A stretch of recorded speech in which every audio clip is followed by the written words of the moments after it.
Winners of 6 of their last 7 games, the Atlanta Braves charge into the nation's capital, ready to thwart the hopes of the surging Nationals in a critical 4-game set. The division rival Nats are getting hot at the right time and are eyeing an NL East playoff push.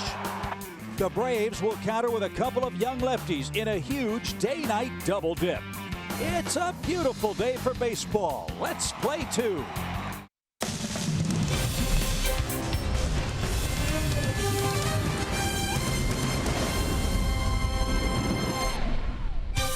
It's time for Braves baseball from our nation's capital, where the Braves start a monumental task. 54 games in 57 days to finish the season, and they start with a double dip on a steaming hot day here in Washington. You see the stakes. The Braves in second place, a game behind the Phillies, 4 games or 4.5 games now ahead of the third place Nationals, and 4 games head-to-head on our final visit to Nationals Park in this series. Hi again, friends. Chip and Joe, welcome back to the ballpark. Braves feeling good after a day off yesterday and taking 3 out of 4 from the New York Mets. And Joe, as we said a moment ago, a couple of young left-handers get the ball in this big doubleheader against the surging Washington club. Yeah, Max Fried for the Braves in Game 1 against Jeffrey Rodriguez. The Braves haven't seen much of Rodriguez. Just a relief stint earlier this year where he shut the Braves out over 4+ innings. And then they turn it over to Sean Newcomb, who's going to get the unenviable task of having to pitch against Max Scherzer. But, of course, Sean Newcomb coming off his last start where he threw a near no-hitter. The Braves are coming to town hot. They've won 6 out of 7. They're playing good baseball. Their bullpen has been red hot. But the Nationals, we kept talking about how these guys are primed for a run somewhere. They're on it. They're playing well. Well, let's see if Atlanta can continue their good work against the Nats. They've won 7 of the first 12 games head-to-head. A trend we hope continues not once, but twice today in Washington. Coming up, it's Game 1 of our double dip. Braves and Nationals baseball right around the corner.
Well, for your history buffs out there, you might remember Washington, D.C. was built on a swamp, and that's exactly what the weather feels like today. Our Checkers weather report, it is blistering hot and humid for our doubleheader today here in D.C. And down on the field, it is something else. It feels like 101. It certainly does. The ground really just kind of has a little moisture coming up, getting whipped up out of the ground.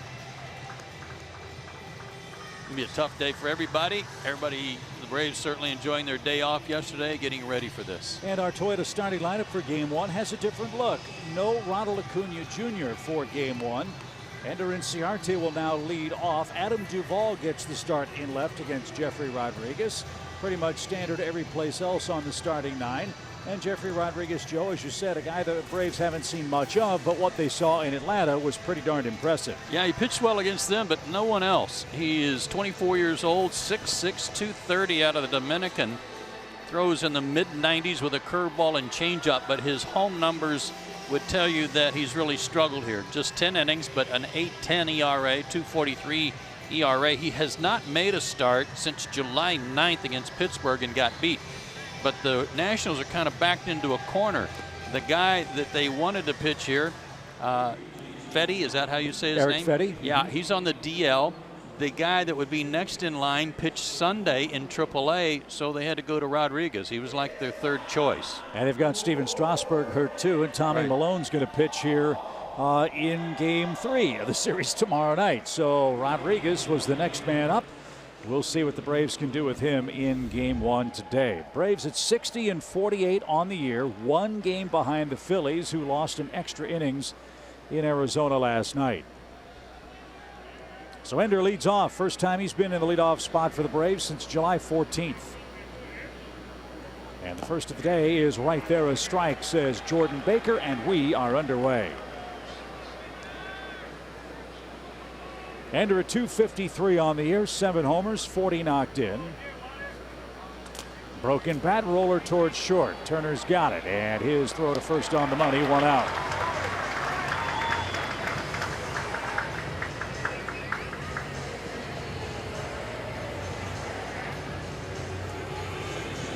Braves have won 6 of 7. Nationals have won 8 of 11. And the Nationals team is coming together. They're swinging the bat. They're getting good starting pitching, just like everybody expected them to. Last 11 games, they've outscored their opponents by 41 runs, and that does include their 25-run outburst against the Mets. And ball 1 to Ozzie Albies, the Braves second baseman, who's batting .276 on the year.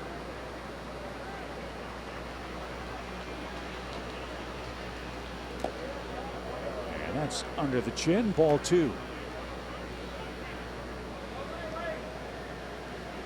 You know, the way the Mets pitched in that series, especially at the end of games 1 and 2, and then shutting the Braves out in game 3, there's some guys that didn't put up real huge numbers in that series. That's hit to second, right at Daniel Murphy, and an easy play for out number 2. Makes Ozzie 0 for his last 11. He just went 3 for 17 in that series in New York. But Freddie Freeman had a good start, 5 for 16 against the Mets, and he brings a 7-game hitting streak into action today.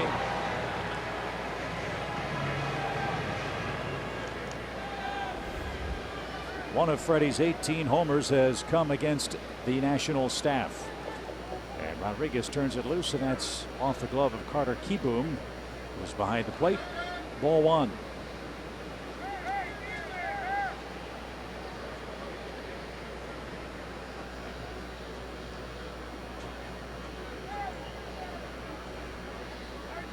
And that's fouled away for an even count.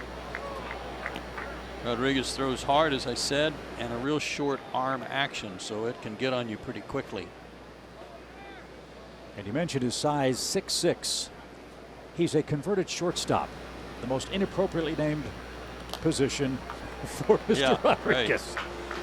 Right. And ranked as the 17th best Nationals prospect. Maybe the biggest surprise for Washington this year is their starting pitching. That group is 40 and 39 this year. Rodriguez 0 and 1. And now the 1-2 pitch for Freddie is fouled away.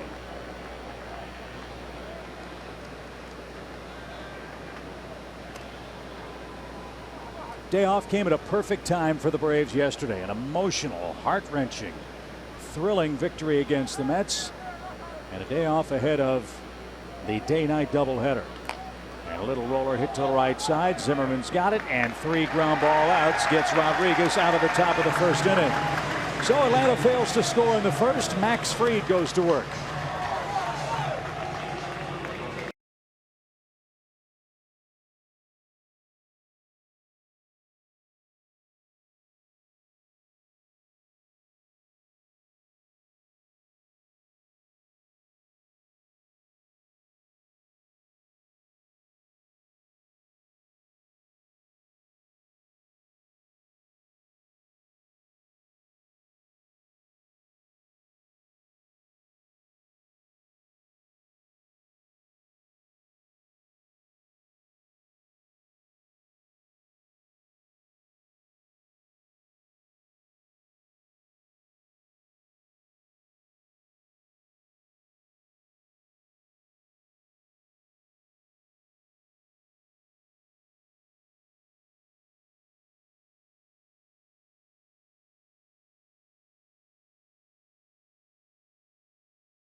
as he faces the Nationals today. Max Fried's 1-4, 3.38 ERA. He too just 24 years old. Check out these situational averages against Max though. Bases empty, well, pretty good average. After that, boy, does he bear down out of the stretch, and including those runners in scoring position, 0-40, which is a 1-for-25 mark, and 2 outs runners in scoring position, 0-for-10. Unbelievable. 6'4", 190 out of Santa Monica, California. His Ford keys to pitching success today. Top 2 guys in the order. Got to try your best to keep Turner and Soto off the bases ahead of Rendon and Harper. And Harper, we're told, is suddenly resurgent because he's using the whole field. He's not trying to pull everything. Keep that in mind on your scouting report. So Trey Turner's the leadoff man for the Nationals. The Washington shortstop hitting .267. And he backs away from a 93-mile-an-hour fastball. 14 homers, 47 driven in for Turner. And that one popped in there at 92. Velocity was surprisingly good for Max Fried his last time out. Yeah, against the Dodgers, he was up to 97 at times.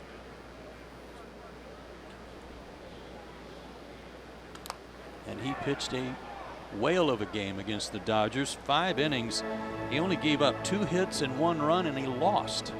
That's because the Braves have not scored in 4 of his 8 career starts on the mound. Alex Wood had a 1-hit shutout through 5 innings while Fried was still pitching for the Braves. And Turner went around. Oh, he didn't. Wow. Oh. We've seen a lot less called a strike. And Manny Gonzalez, first base umpire, already taking exception to yelling from the dugout about the check swing. Well, guess what? I don't think that. Yeah, it might be Manny. It was. Yeah. So big break. 2 balls, 2 strikes. And the hook is wrapped foul. And we'll do it again. Oh, yeah. Manny's mad because he missed it.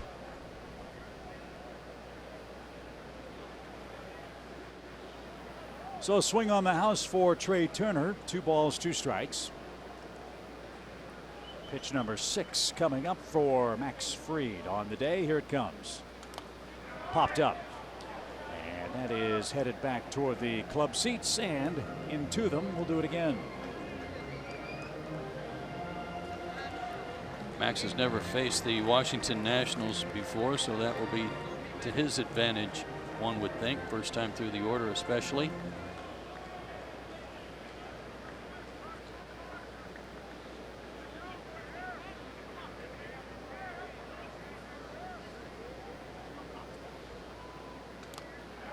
And Turner's putting up a big league at bat to start the game. He should have been struck out. He's having a good homestand. 7 hits, a homer, 4 RBIs, 8 runs, and 6 steals. He's rejuvenated all of a sudden for Washington, and a part of why they've won 8 of their last 11 games. And a line drive into center, but right at Ender, who makes the play. And there's out number 1. Joe showed you the very impressive offensive numbers for this National club. They're finally 3 games over 500. This young man has really helped keep them afloat. Juan Soto might be the Rookie of the Year in the National League. He's been terrific. Rendon's a proud new papa hitting 3rd. Joe told you about Harper. We haven't seen much of Ryan Zimmerman, but he'll play against the lefties. Murphy, Taylor, Kieboom, and Rodriguez, the bottom portion of Dave Martinez's Toyota starting 9.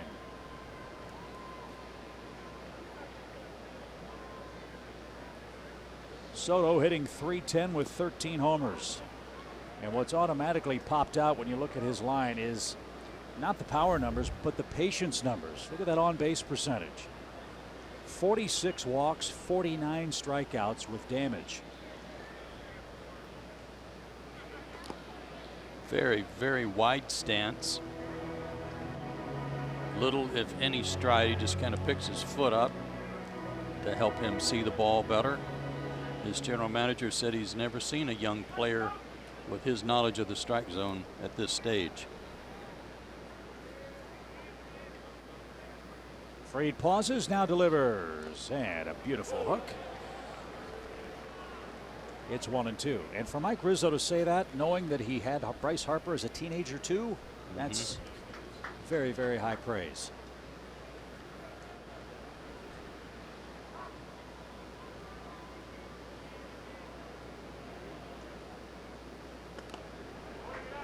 There's that 97-mile-an-hour heater.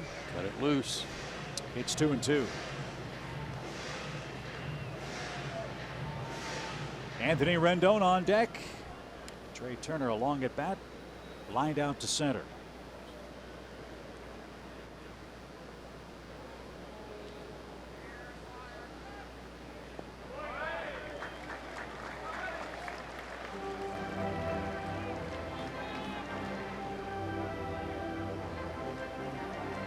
So what do the Braves have in mind with a full count for Soto? You know, he'll take a walk. And he's hit lefties as well as anybody on their lineup. And he just took another walk. So 1 out pass puts Soto aboard. Rendon's coming up. So one of those top 2 reaches here in the first inning. It's a long inning for Fried. 14 pitches on a steamy day. And Rendon, the Nationals' third baseman, digs in. Yeah, that's another thing about trying to be economical. Get out there, get some outs, and get back in the dugout.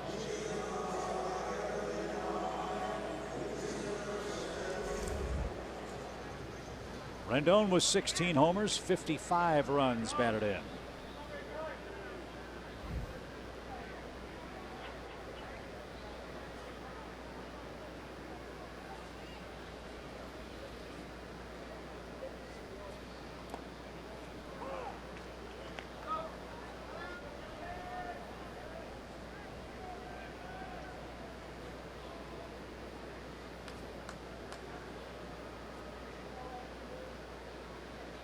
Rendon has 5 of his 55 RBIs against Braves pitching. As Fried lets her rip, and it's a line drive into center field. Soto around the bag at second will stop there, and 2 are on with 1 out, and here comes Bryce Harper.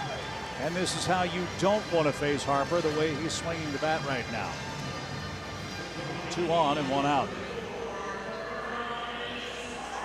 Now, when those first 2 guys are getting on, that where they have their lineup composed today, you know that Rendon, Harper, Zimmerman, Murphy, those guys are all such good run producers. You just don't want to give them that many opportunities. They're going to get their hits. They're going to hit some homers, but hopefully nobody on base in front of them like this opportunity.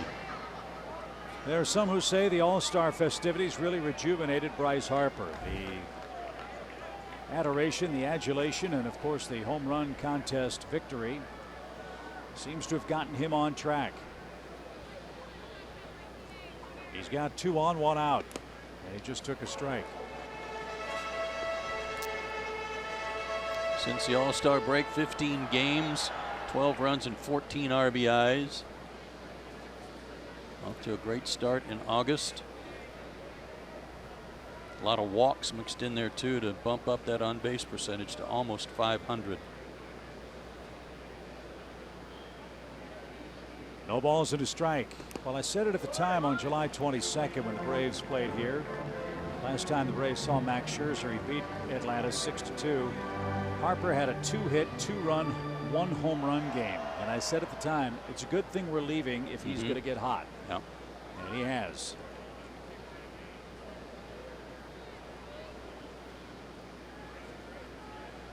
One ball, 1 strike. And out of play over Bob Henley's head, the third base coach. It's 1-2 for Harper. For most of the season, Harper's been sort of chasing himself, trying to put the numbers up that he's used to putting up. And he gets his homers, has had his homers, but really bailing, really flying open and trying to pull everything. And that has not been the case lately during this hot streak. He's staying closed a little better. He's hitting a lot more balls up the middle and to left center.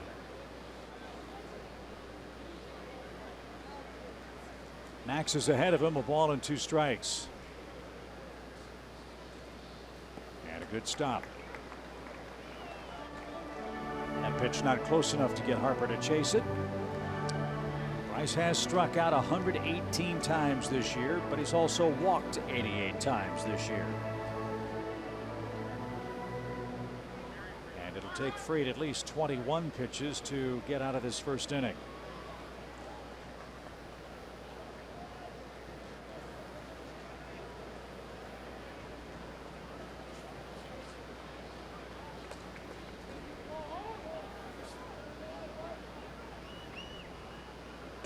And a swing and a miss. He got him with a 94-mile-an-hour elevated fastball. 2 outs.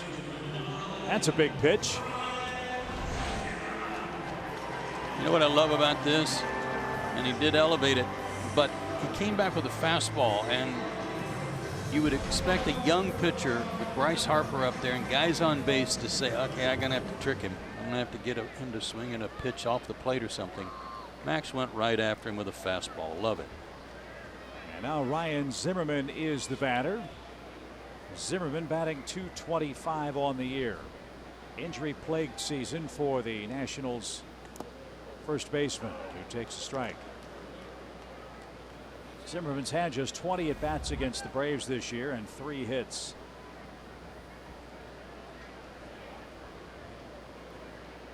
Two on, 2 outs now here in the first. A walk and a single between a line out and a strikeout.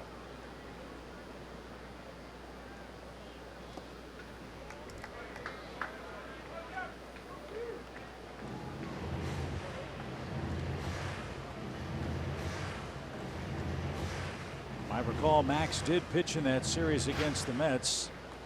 He came into the 8th inning of the Zach Wheeler masterpiece, gave up a couple of hits and what was ostensibly a side session for him.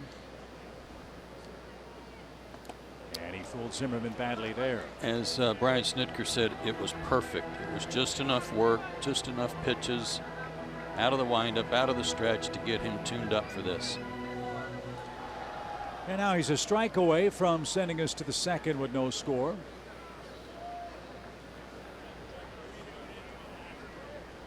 And pitch number 25 is on the way.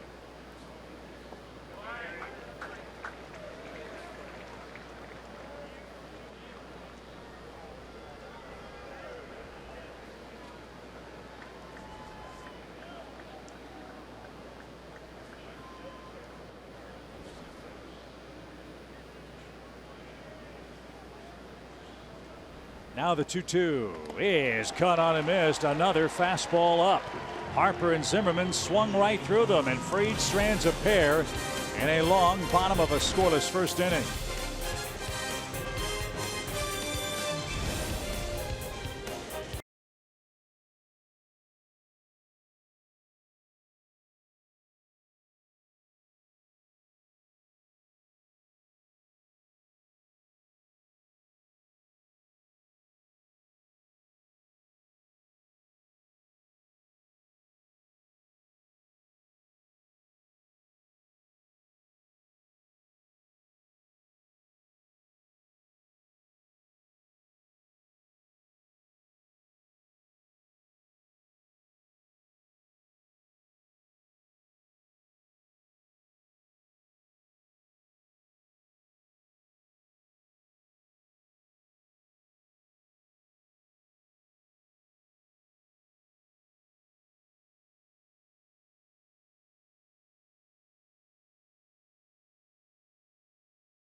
The Braves will send Nick Markakis, Adam Duvall, and Johan Camargo to the plate. In a scoreless duel so far, Nick is rolling for Atlanta. He's our Synovus Greatness Made Here feature. 3 homers, 6 RBIs in his 9 games. Big homer in New York, of course. But he just keeps on keeping on. He just keeps doing what he's done since the very beginning of the season. So darn consistent. He spent his off day at home with his family, which is about an hour away.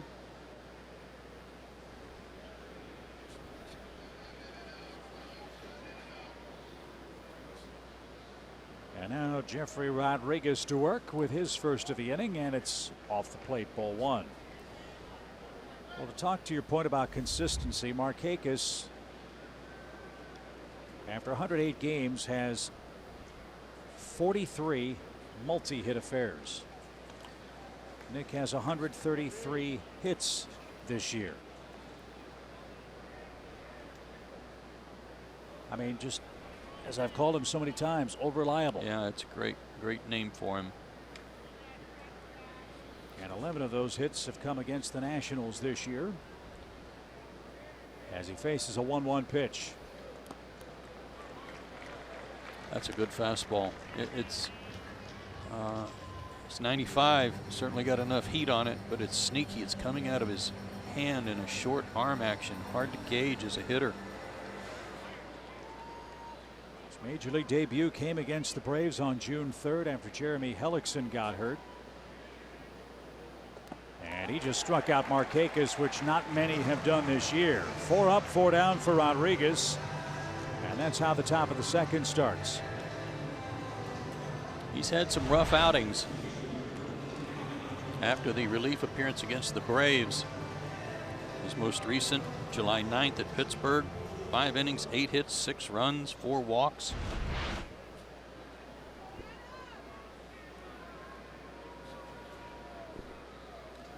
Adam Duvall has the start in left field in game 1. Duvall hit a home run, drove in 4 runs while with the Reds against Nationals pitching. Let's see what he does in the start in game 1 today. 1 ball, no strikes. And that's hammered foul. And into the second deck.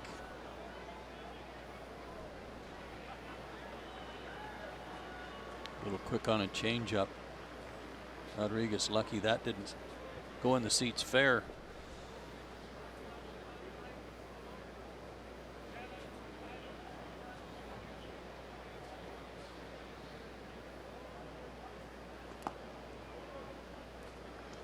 Two balls and a strike.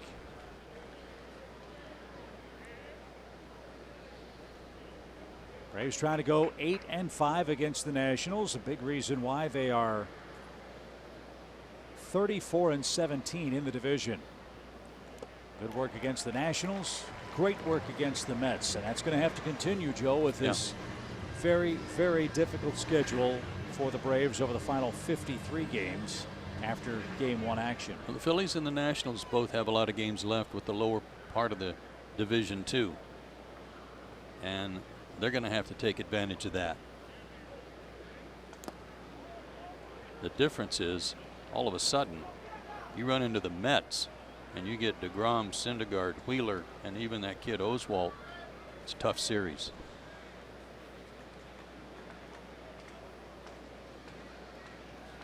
Good at bat by Duvall. He's got a deep count, 3-2. The pitch is fouled away. Here's what the Braves' body of work against the East is. It is our Zaxby's indescribably good play. You want to go to the playoffs? Got to win your divisional games, and Atlanta has done that in great form. Yeah, and they're 7-5 against Washington. No other team in the division has won more than Washington's 23 games within the East. High fly ball hammered toward left center. Soto going back to the track, a few steps shy of the wall. Duvall just missed. But a good at bat. It's the second out. There's the first hard hit ball by the Braves today. Let's see if Camargo can find some green grass. He'll bat with 2 outs.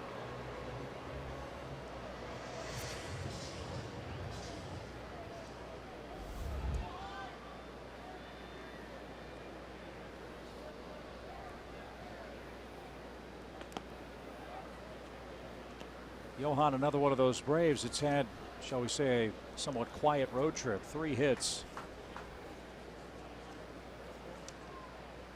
But he did have a 2-run double in New York and a home run. And now he faces a 1-1 pitch.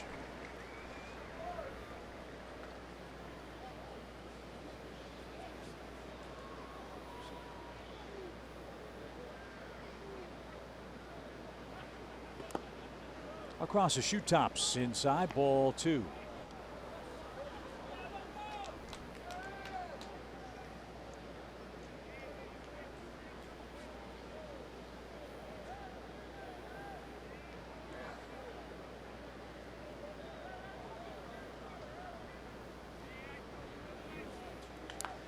A little chopper hit towards Zim at first. He'll track it down.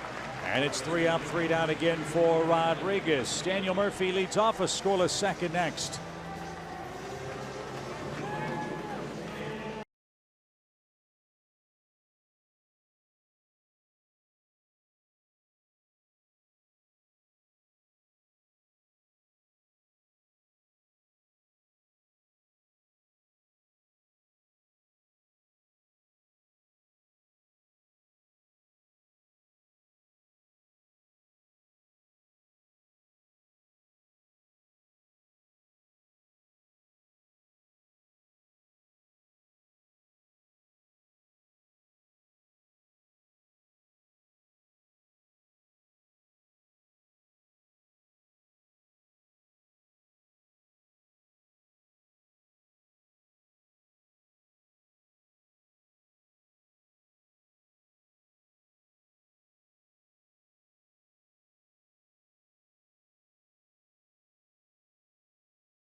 I'm sure you know by now it is a doubleheader, so the Braves are able to choose one guy to serve as their 26th man who would be available in both games. So they went ahead and went with Kolby Allard. It was his scheduled start day in Gwinnett. Now this benefits the Braves in multiple ways. The first way is that Max Fried had struggled with those blister problems, and sweat is the main thing that causes those. So we could see him have a short lease on Fried. If it starts getting really hot down here, you can have Kolby Allard go long relief. And Kolby Allard did tell me that he has never come out of the bullpen before. So this will be a new look for him, guys. It is unbelievably hot down here, so they'll need every piece of help they can get in that bullpen. So does it really feel like 101 down there, Kelsey? I just told our producer Gretchen Caney this. In my 3 seasons working with the team, this is unquestionably the hottest game I have ever worked in 3 years. It is, the ground is black down here, so it's just coming off the ground, and it is unbearable. Well, stay hydrated. We're trying. We're trying. Find some shade. As Daniel Murphy leads off the Nationals second. Murphy's been a hot hitter, 27 hits in his last 21 games. As you know, he missed a ton of time coming back from microfracture knee surgery. And that's off the plate. Ball 2.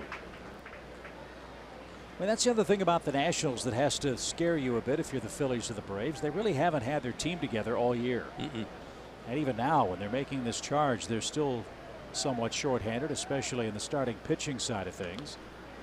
With Strasburg out, they've got Coda Glover hurt, Trevor Gott, Tim Collins. Those are arms that they have waiting in the minor leagues. As you said, they made another pitching addition today, adding Greg Holland after Sean Kelly was designated for assignment and Brandon Kinsler was traded to the Cubs. There's been a juggling act with the roster for Mike Rizzo most of this season, but here they are, still 5.5 games out of first and 2 months of baseball left. You mentioned Sean Kelly. That incident the other day in the 25-4 win where he was asked to pitch, not happy about it, gave up a homer, threw his glove, stared into the Nationals dugout like blaming their manager for bringing him into that game. Should have been someone else. That made a lot of points with this team that they let him go. Mike Rizzo, the GM, immediately that night, if not the next day, designated Kelly for assignment. They ultimately worked out a deal with Oakland. But to make that point to your team that we're not going to tolerate this when we're trying to win and make it all about an individual, I think that did a lot for this team. 3 balls, 2 strikes for Murphy, and it's fouled away. This guy doesn't strike out. He struck out 6 times in the last 76 plate appearances. Talked about that when we were here 10 days, 12 days ago, whatever it was, that if you can hit, you can hit. And his hand-eye coordination is so good, even with a bum knee right now. Tough to get him out of there. And right now they're foul balling Max Fried to death in the first inning plus. A lot of long counts. You see the perspiration pouring down Max Fried. Again, it's 101-degree feels like temperature on a 90-degree day in DC. We've got another game to play tonight. So pitch number 9 for Daniel Murphy. And it's hit toward Freeman at first. He'll make the backhanded play, and it's an easy race to the bag for Freddie. 1 out. When the dirt's hot too, and your teammates appreciate it if you have quick innings, because yeah, they water down the dirt before the game starts, but it's hot standing on that. Grass not quite so bad, but the dirt gets to you. Here's Michael Taylor. 5 homers, 26 driven in for him.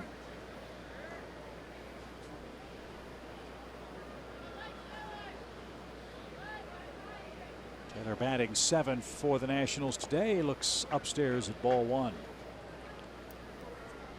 Big problem for Taylor when we last saw the Nationals. Strikeouts, a lot of them, 93 to be exact.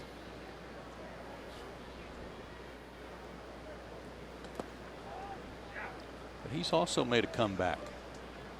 He's raised his average up into the 240s. 4 for 8 on their homestand.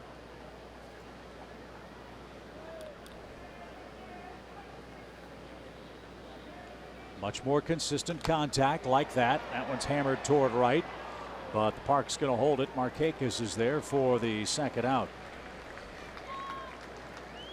And that'll bring up Carter Kieboom.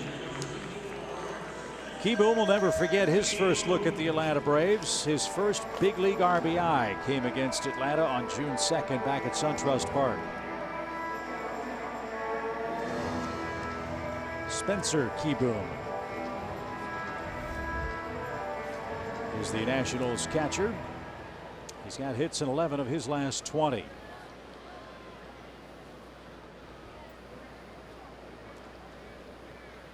Base is empty, 2 outs. And a good start, strike 1.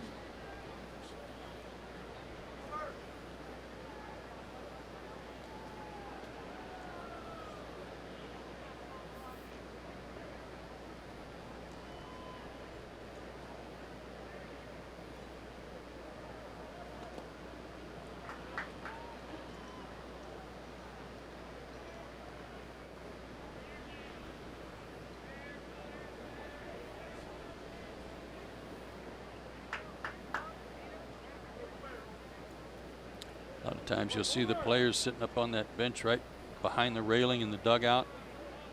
Not too many guys out on that bench today. They're trying to find a little cover.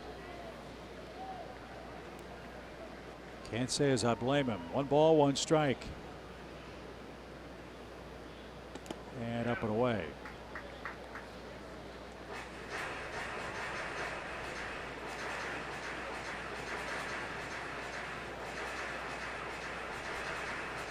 Kieboom, good numbers behind the plate too, throwing out base stealers, 5 out of 11.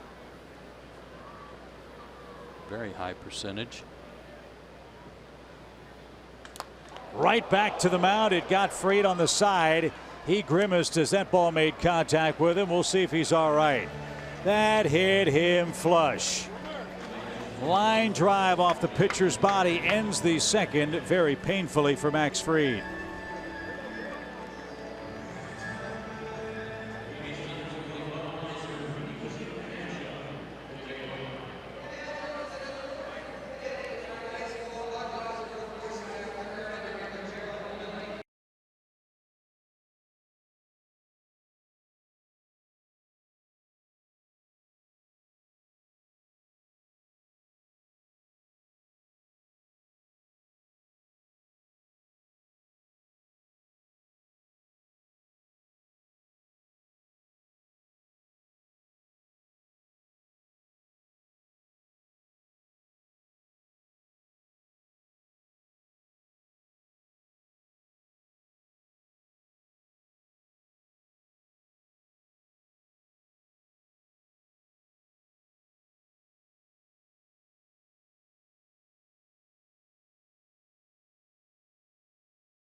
It's 104 off the bat.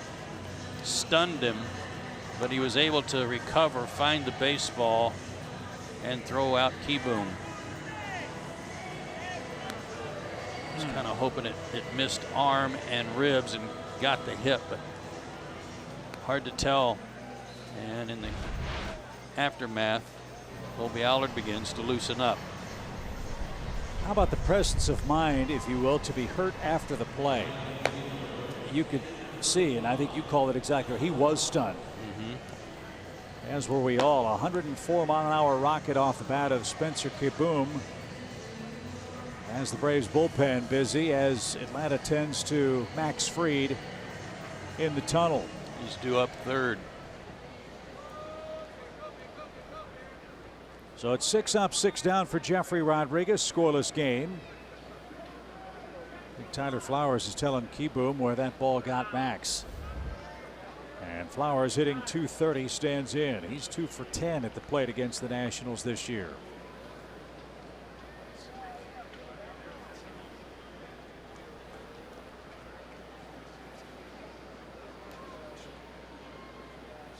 As you know, with the new collective bargaining agreement, one of the big changes is how teams can manipulate their rosters for doubleheaders. Each club is afforded a 26th man. And the Braves were toying with the idea of having a position player be that extra player for today's double dip. Little did they know that Colby Allard, the 26th man today, might be in play in the game's third inning. Well, even if he's not, I like that they're getting him loose. You know, as a starter, you know, you have your own kind of built-in clock in terms of how long it takes you to warm up. Turner to his left, catcher running, turns it loose, and a lot of ground balls for Rodriguez to start the game. 7 up, 7 down. Kelsey just told us he's never pitched out of the bullpen before ever, so if you give him an allotted time, meaning this whole half inning, to kind of get loose, that'll help him even if he doesn't come in the game.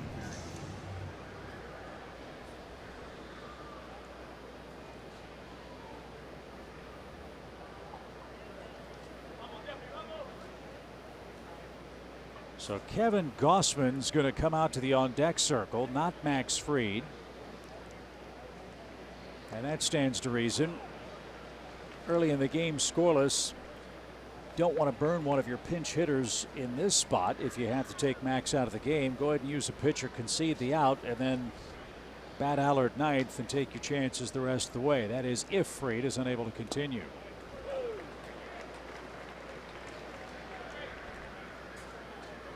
Dansby at 246 on the year.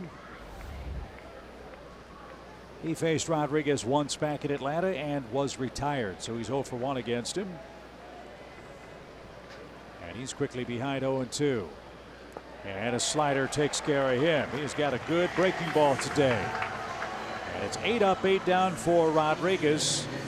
And it will be Gossman for Max Fried, who's knocked out of the game after 2 innings.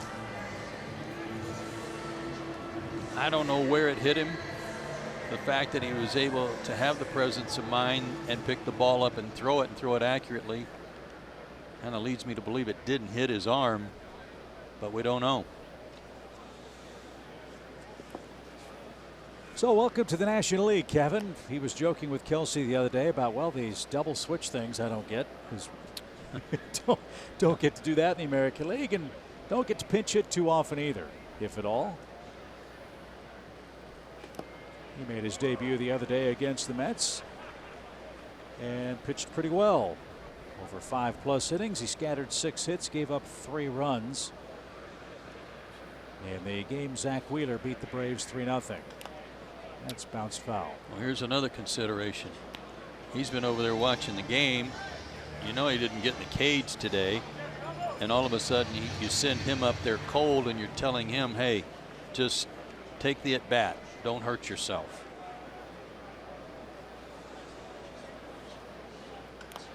Oh, he almost had a double. Sure did.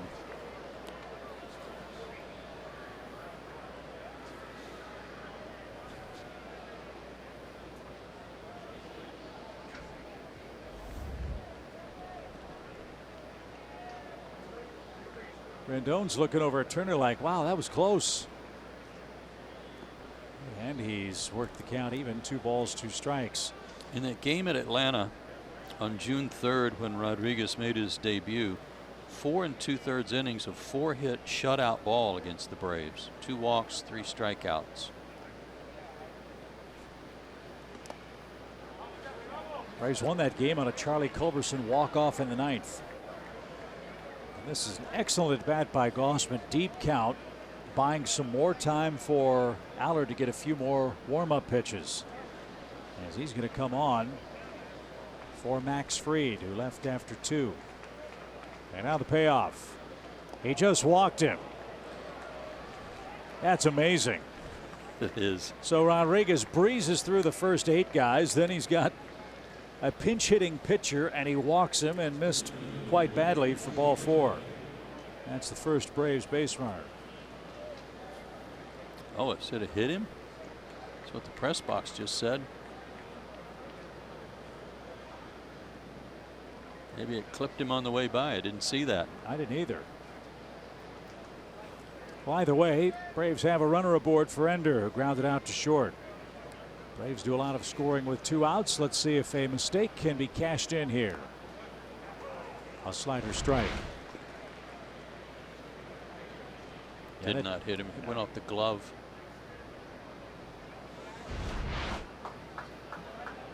So that'll be a walk, or it should be. No balls and a strike. Then again, I'm not sure the official score. It might be the guy that predicts the weather here. So we'll have to wait and see. I hope not.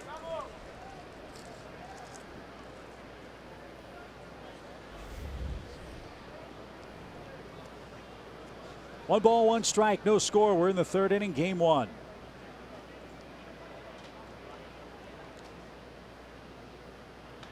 Fly ball, pretty well hit toward left center. Taylor on the run. He's going to catch it, and that will retire the side. Braves get their first base runner, but they've lost Max Fried. Colby Allard is on to pitch. Scoreless game.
first ever appearance against them. Had an extended first inning, and then that line drive from Spencer Keyboom knocked him out of the game after 2 scoreless frames. We'll wait to hear word from the Braves training room about the extent of the injury, but here is Colby Allard, as Chip said, called up as the 26th man, and boy, was that a good idea, as he's forced into action here in just the 3rd inning of Game 1. Made his major league debut against the Marlins. 5 innings, 9 hits, 5 runs, got a ton of run support, and picked up a W. And this was his day to pitch for Gwinnett. So he's on schedule, but pitching out of the bullpen in emergency fashion. Break for him. He gets to ease in with the opposing pitcher. Yeah, it's like he got to the ballpark late. Right. Hustle out there and get loose. And a called strike. 5+ innings, 9 hits. You saw the line against the Marlins. Let's not forget the emotion of your first big league game. You can understand if there were some butterflies and some nerves. Also, let's remember how horrible the weather was. It was a misting and sometimes heavy rain that he had to pitch through at SunTrust that night. But he outdueled Dan Straley, and the Braves won 11-6. And a swing and a miss by the opposing pitcher. Rodriguez is down on strikes, and he'll be out number 1. So there's a good start for Allard. That helps him ease in. Gets the pitcher as the leadoff man as he goes to the top of the order here in the Nationals' 3rd. Well, thanks for sure. He didn't have a chance to really think about it. You know, being called up as the 26th man and knowing that you're going to be in the bullpen, there's not anything to really fret about. You don't even know if you're going to get in a game. Boom. So here's Turner, long at bat, his first time up. And he takes a 90-mile-an-hour fastball high. 4-1. Turner lined out to center to open the game.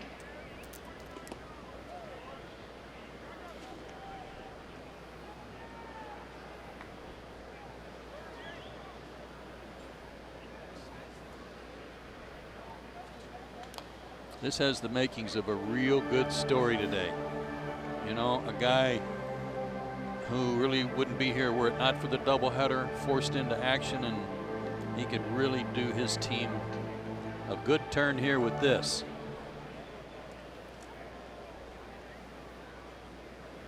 Foul away. 2 balls, 2 strikes.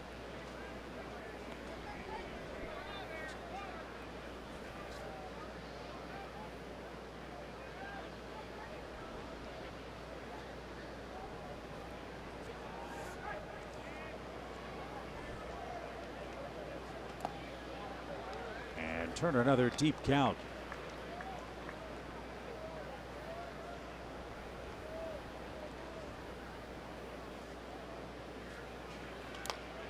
Little pop behind first. That's going to be trouble if it stays fair. It did. And Turner with a bloop hit, the 2nd of the game for the Nationals. And he's aboard in front of Soto.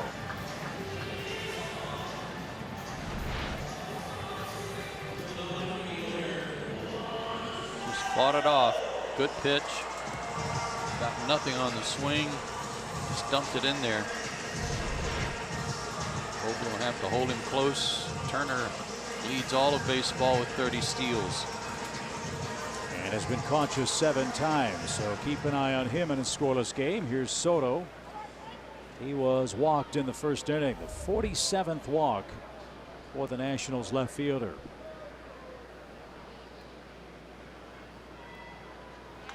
Fly ball center. Ender drifting back, still going back, still going back at the wall, leaps up, it's off his glove, and I think Duvall picked it off. The throw's coming back toward first, and safely back is Turner. Ender with an unbelievable glove flip, and Duvall was there to catch the ball in the air.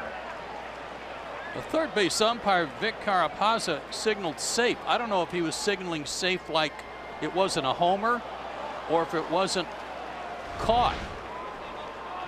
Watch this. Off his glove, and then Duvall backing up the play, picks it up. And now Dave Martinez is going to come out and ask, did that ball hit the fence? And I'm guessing the third base umpire, Joe, was saying that it wasn't a homer. Well, it hit the glove. That's in the glove and flipped out. The only thing that mashed the padding was the glove. What an incredible play, and good hustle by Duvall to be there. So now the four umpires are going to get together and see what they saw. For the moment, Soto is going to be out on an 8-7 fly ball. I've never seen that before in a big league game. You sometimes see some bobbles and the ball go in the air on an infielder or an outfielder when they're right out behind the infield, but nothing like that.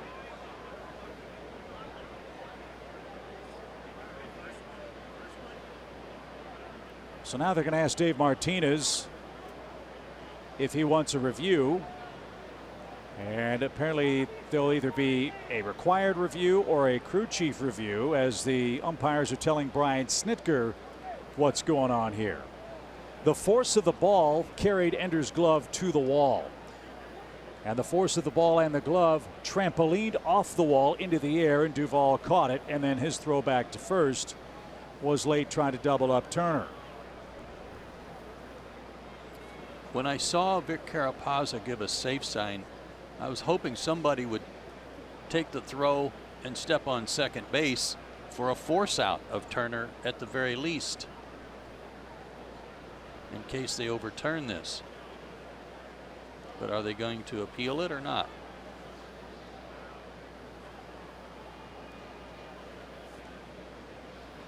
They're waiting, I guess, on the replay folks for the Nationals to give them a yay or nay. That was an incredible play.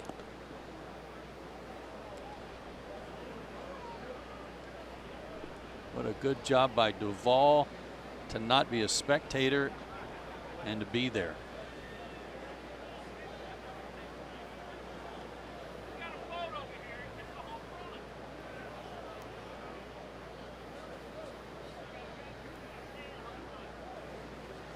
So what do we have here? So Soto is going to be called out on the 8-7 play, and Turner's going to be the man standing at first base with 2 outs. I believe that's the right call.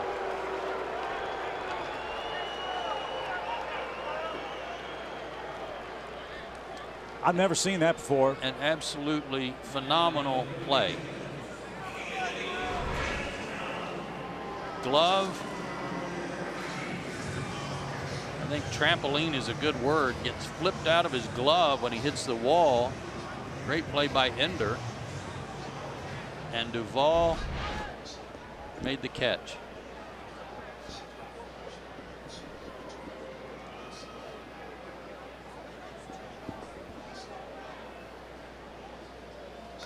All right, so we're getting word from the official score. I saw the umpire, Manny Gonzalez, kind of take his fingers and point them east-west.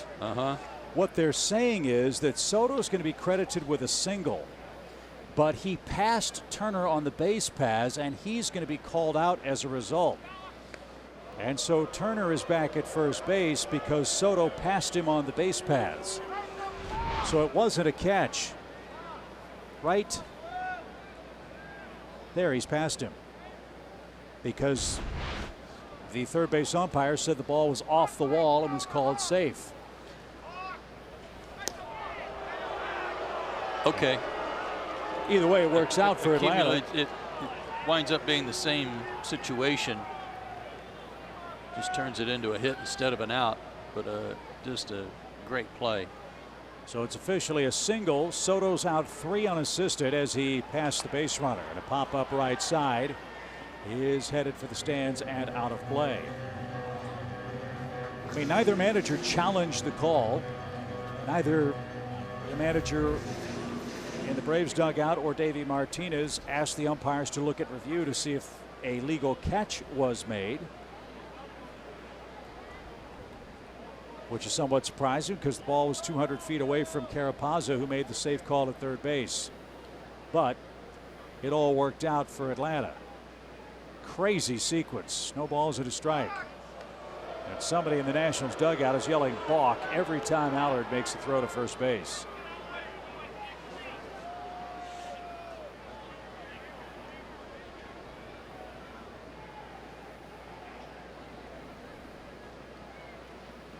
No balls and a strike. And right off the thumbs of Anthony Rendon, who has a single of his own. That came in the first inning against Max Fried. That was a good fastball. 89. Sneaky, quick fastball in on his fists.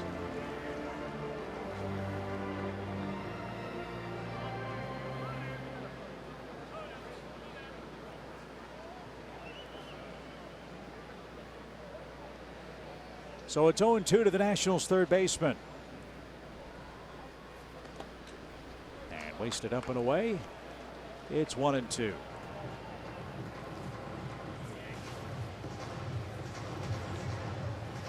Great thing about baseball, as our old pal Dave Niehaus taught us, no two games are ever alike. And this inning is a perfect illustration of what he's talking about. What looked like an 8-7 put out in left was actually a single and a base running error by Soto, who is as confused as the rest of us, so you can't really blame him. And a heads up play by Duvall to add to the confusion for the Nationals offense. The 1-2 is lined to short, and that will end a very interesting inning. No runs, 2 hits. We go to the 4th inning. Ozzie Albies leads off, no score.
Great lineup of events, including alumni autographs, a Chipper Jones pregame ceremony, alumni softball home run derby, and alumni photos on the field. Head to Braves.com/alumni to get your tickets for Alumni Weekend and to see the full schedule of events. Everybody's trying to find shade any way, anywhere they can on a blisteringly hot day in Washington.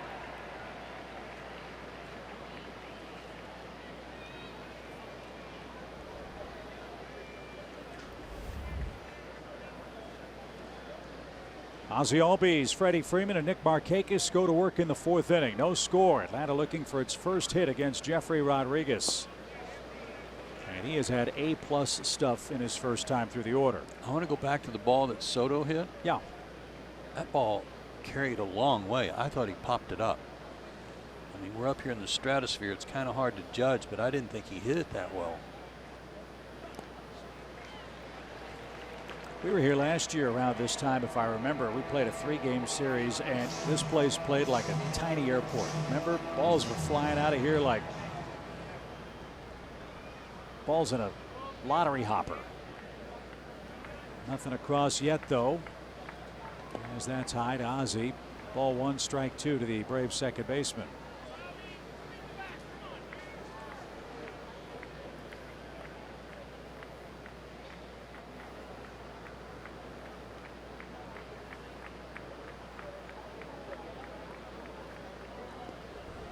And that's downstairs, ball 2.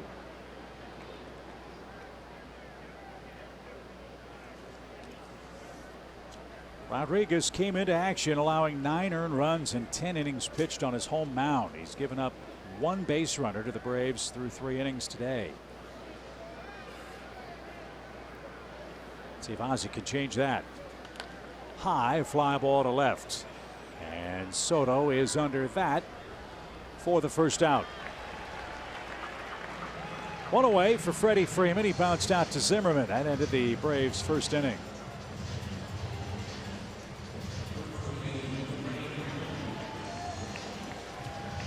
Freddie with a 7-game hitting streak entering today's action.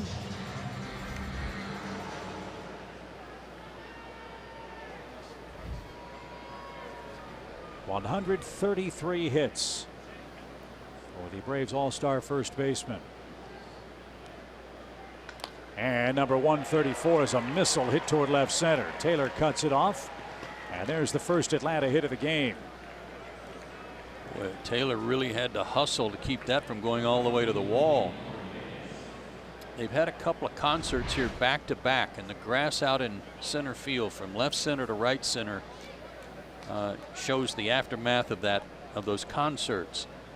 And I'm guessing the grass is still trying to grow back, so it's very fast. At least it was on that one.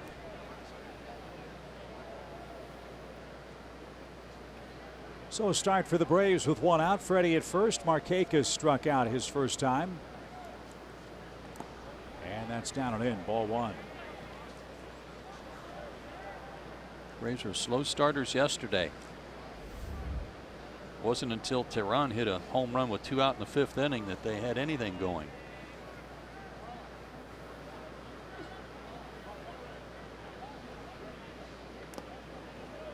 Well, the adage, it's not how you start but how you finish. Braves have scored a ton of runs in the 7th inning or later, including 4 of their 5 at Citi Field on Sunday. 2 balls, no strikes for Markakis. Duvall next. Good lead at first for Freeman. And he draws a throw.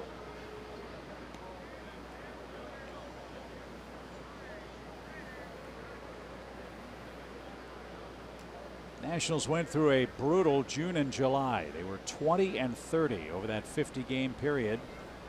They've gotten out of the gate in August in good shape, winning 4 out of 5. This is a critical series for the Nationals, who you might recall at the deadline were really on the fence, if you're to believe all the published reports, as to what to do with their club. Were they going to sell off, or were they going to stay the course? And Mike Rizzo said he believes in this team. He feels like they have not played up to their capabilities and made only minor tweaks to their roster. And they've got a real rough schedule coming up, beginning with this 4-game set. So they've got to try to pass the Braves and the Phillies to win the division.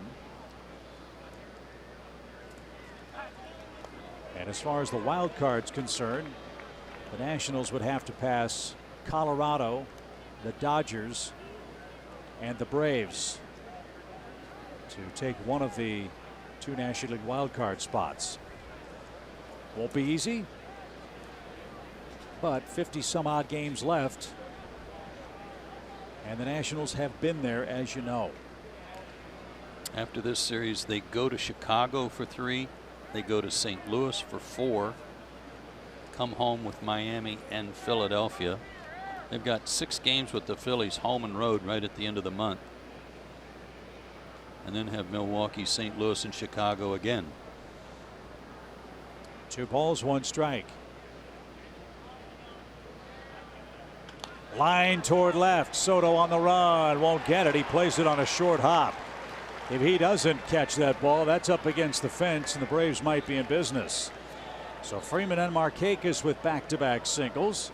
And Adam Duvall, the rebound man, will stand in with one out.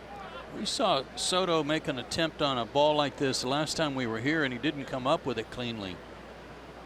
He had a short hop there. He was not going to catch that on the fly, and rather than give ground and make sure it didn't get by him, he just made a stab at it and was fortunate.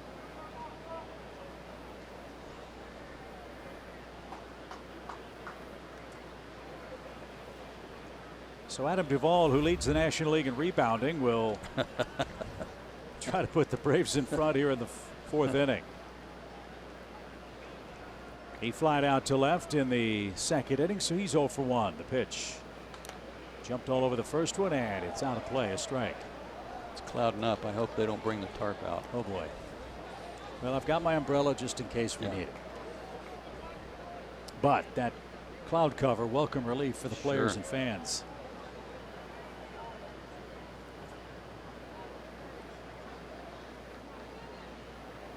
Adam had a good at bat his first at bat. Got some good swings off this guy.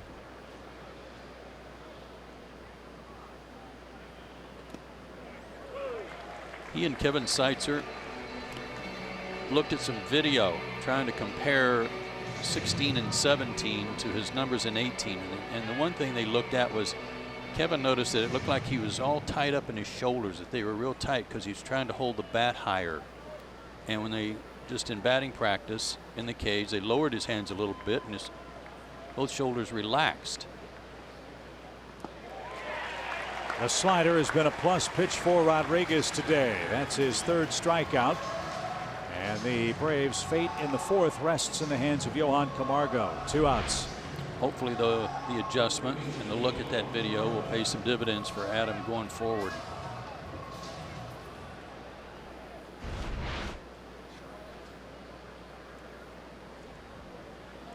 Johan's had good luck in this ballpark.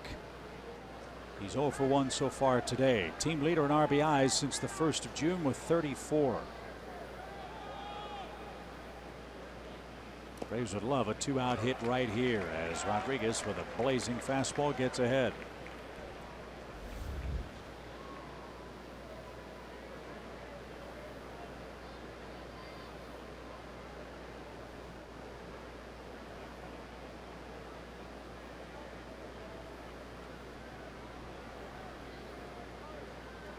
Ground ball, that's going to sneak through the left side, a base hit. Here comes Freddie around third.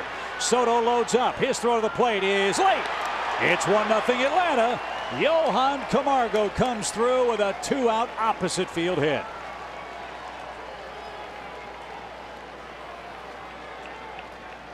Little mini shift on for him and he burned them. It is extremely hard to score from second base even with 2 outs. On a base hit to left field, Soto was shallow and made a close play of it at home plate, but good base running by Freddie. Cut the corner at third. And look at Jordan Baker, the home plate umpire. Boy, he is sticking his nose right in there. Good call. And in stride, Freddie hit third. So the Braves strike first. 3 singles here in the fourth inning. Their 209th 2-out run. Johan Camargo's up to 50 RBIs. And Derek Lilliquist, the Nationals pitching coach, out to give Rodriguez a little bit of a breather. They've got action in their bullpen. We might see this during the course of this game where there's a few more visits to the mound than normal just to let a pitcher catch his breath a little bit. That's Wander Suero. Loosening.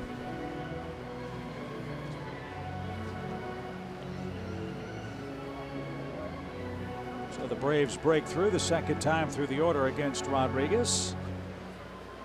1 run is nice, 2 would be even nicer. Let's see if Flowers can keep the line moving. He bounced out to short his first and only time up. 1-0 Atlanta.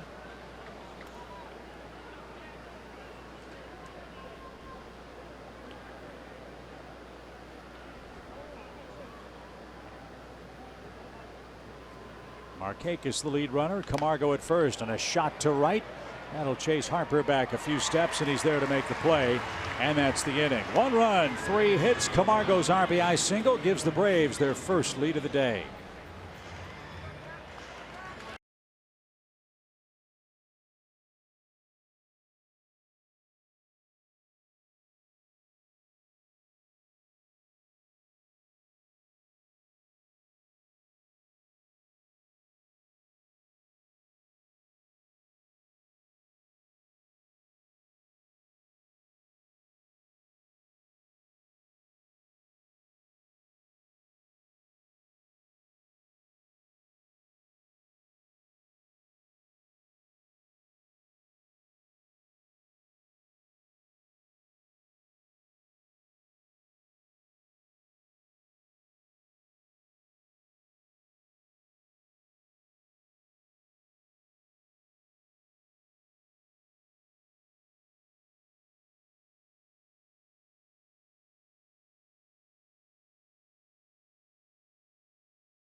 Fourth inning.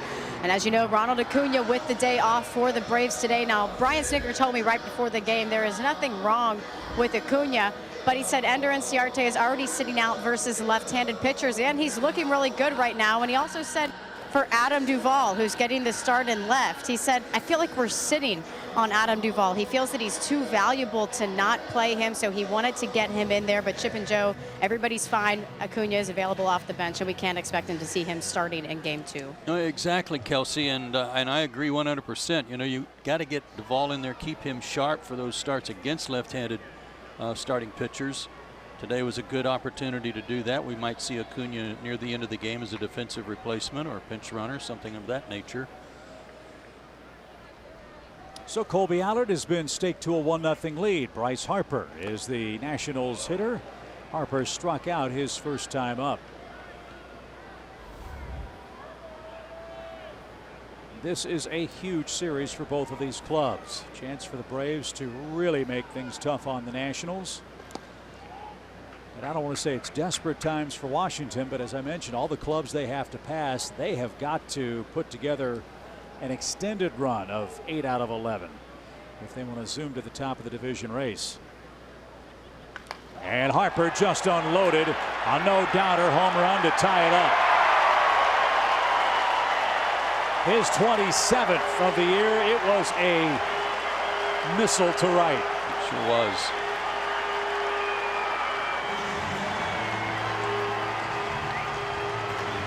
He took the first pitch. It was like he wanted to see the ball out of Allard's hand. He wanted to see what his fastball was like. Well, he was ready for the next one. That jumped out of here. So Harper's in the middle. Sorry, Joe. Harper's 27th has him 2 behind Nolan Arenado and Matt Carpenter of the Rockies and Cardinals, who have 29 homers and lead the National League. So it's a 1-1 game. And Zimmerman the batter and takes ball 1. Told you, Harper's hot. And he got hot the last time the Braves were here in D.C. His 4th homer of the year against Atlanta. And into the seats, out of play.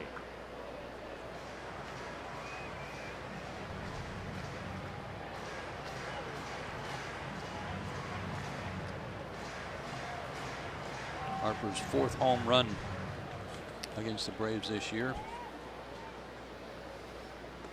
Zimmerman got tied up. It's 1-2.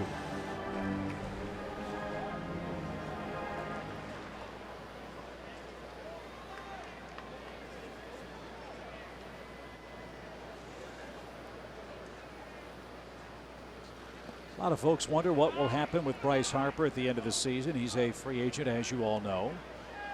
I think a bigger question for the Nationals, who have a team record payroll over $180 million this year, is going to be how they put their club together in 2019. I'll explain in a moment. First, the 2-2 pitch. We've got Ryan Zimmerman under contract for another $18 million next year.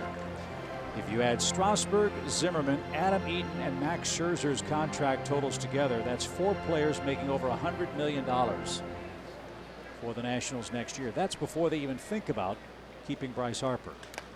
This one's hammered to center.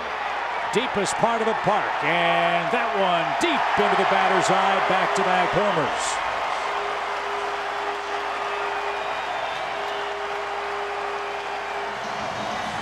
Number 7 for Zimmerman, and the Nationals take the lead.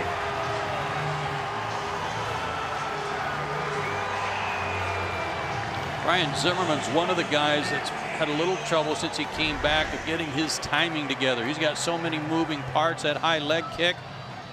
And remember, they got him on a high fastball first time around when Fried was out there. He didn't miss that one. That was clobbered. So Harper and Zimmerman put Washington in front. Now Murphy hits one in the air toward left center.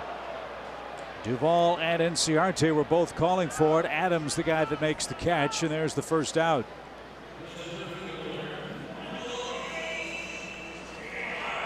They'll get that figured out.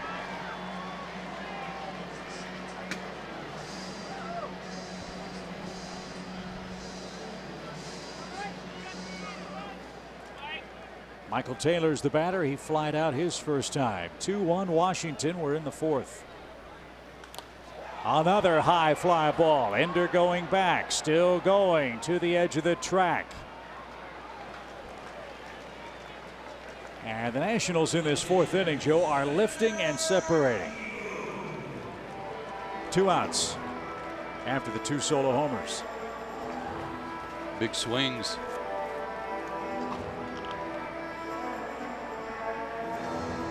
So here's Keyboom. He's the man that hit the line drive off Max Fried's side, we believe, and it knocked Max out of the game. No update yet on his condition.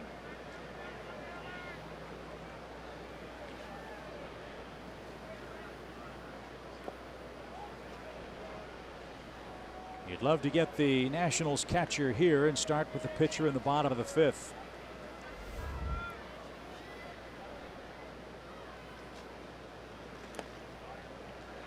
That's upstairs, ball 2. Phillies will be in Arizona later on tonight. Phillies fell in extra innings, as I mentioned, in Arizona yesterday. Got 14 of them. As you said, Jake Arrieta apparently pitched a great game. 8 innings, 3-hit shutout ball, and then the bullpen went to sleep for the Phillies. The Phillies 63-49, a 1-game lead over the Braves, who are just 1 game back in the, or 1 game ahead, I should say, in the loss column, but the Phillies have played 4 more games. So Allard can't get the 8th place hitter. They will clear the pitcher, Rodriguez, who struck out his first time. Yeah, that was not a good walk.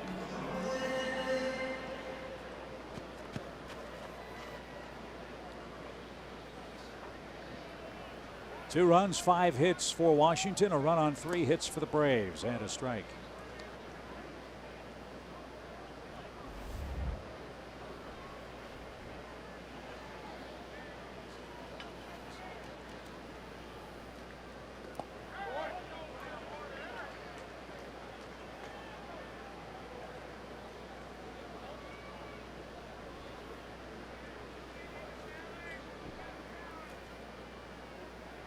The stretch in 1-1 is line toward left, headed for the corner. Duvall over quickly, cuts it off. The throw's coming toward third, late there. The throw to second, not in time to get the pitcher, who stands in with a double. First big league hit.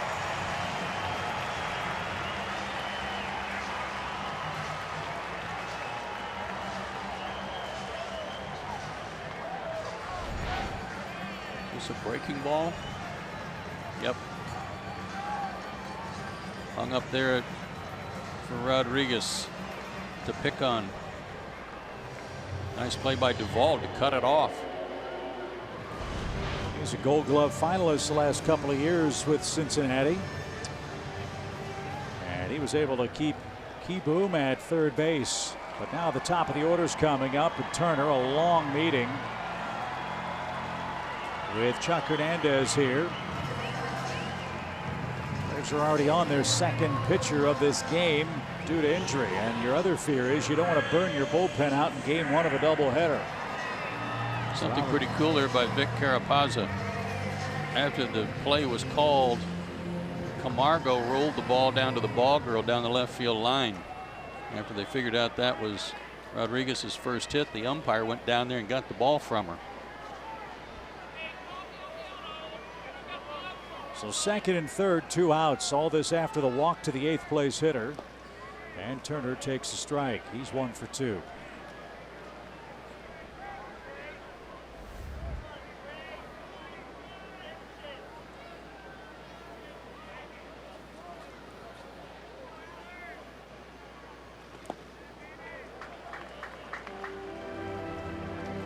A long defensive inning for the Braves. Back-to-back homers by Harper and Zimmerman, 2 deep flyouts, and Kieboom and Rodriguez have walked and doubled. The pitch a little late, and 1-2. That's what Allard has to do with his fastball. 90-91. He's got to be really good at hitting his spot, and he's done it twice in a row, down and away to Turner.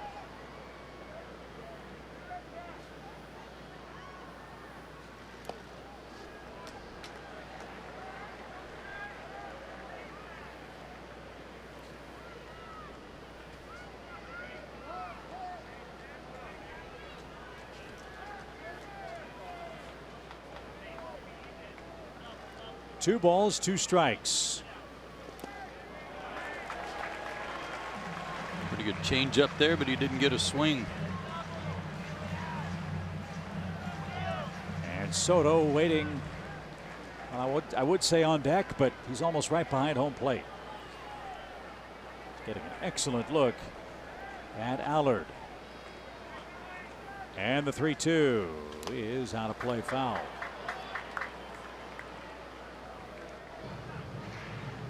I don't know why that's allowed, quite honestly.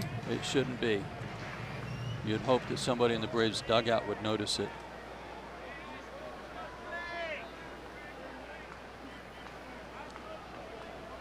The 3-2 is lined into left field. A base hit. 1 run scores. They're going to stop the pitcher at third. Turner with a base hit. Back-to-back knocks for the Nationals. They extend the lead to 3-1. Another big league at bat by Turner, who, as you said, Joe, is another Washington hitter that's getting hot. He got ahead of him and then made a good pitch with a changeup. Didn't get the swing. Put another one down there, and a nice job by Turner to go get it. Duvall got it in quickly to hold the pitcher at third. 48th RBI for Turner, who has been hitting down in the order a lot for them this year and did against the Braves the last time we were here, but now back in the leadoff spot. He's going again. Soto had that controversial single and confusing play in the 3rd inning. Ball that hit in Ender's glove, trampolined out to Duvall, who caught it. It was ruled a single when Turner scampered back to first base. The runners passed each other. And now Soto has a base hit. That brings home Rodriguez. It's a 4-run Nationals inning. And Atlanta's bullpen has begun to work. Well, they were hoping for some long relief from Allard, but they are teeing off on his fastball. Another one that was up. Soto went after the first pitch when he hit that drive to left center. Now picks up an RBI on that swing. He's hit Braves well. 333 mark coming in. So he's now 9 for 23, 5 RBIs against the Braves. And Tyler Flowers told to go to the mound here. Buy some more time for the bullpen that just got started throwing. It's Shane Carl who's up first in Allard's innings. We're in the fourth. 4 runs across for Washington.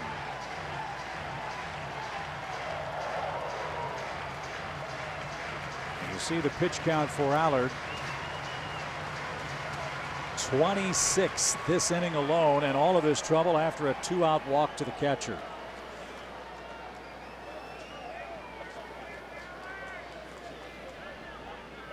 Two on, 2 out for Rendon.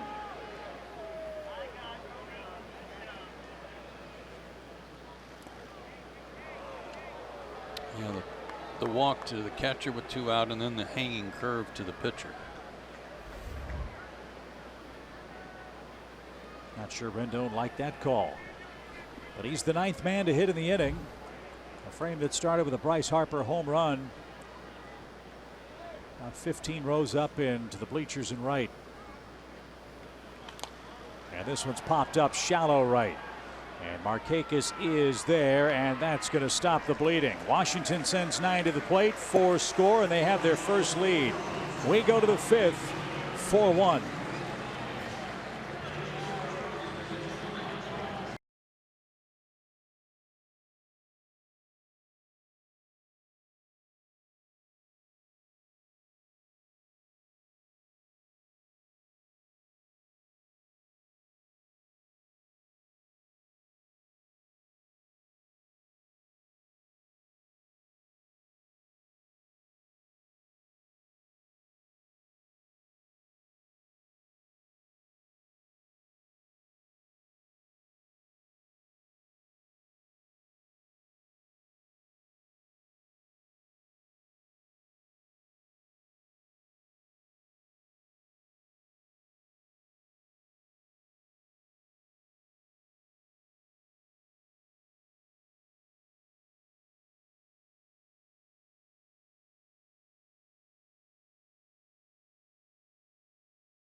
Visit Synovus for your banking, lending, and investing needs. Synovus, the bank of here.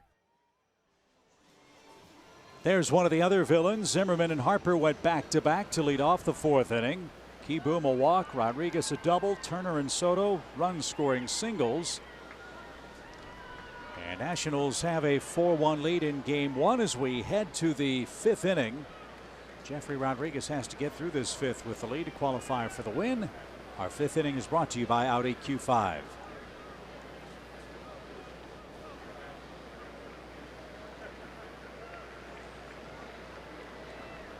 Dansby Swanson will lead off. Ryan Flaherty's on deck. Looks like Allard will be done after a couple of innings. And on the first pitch, it's a pop-up to Michael Taylor for out number 1. So Allard goes 2 innings, 4 runs,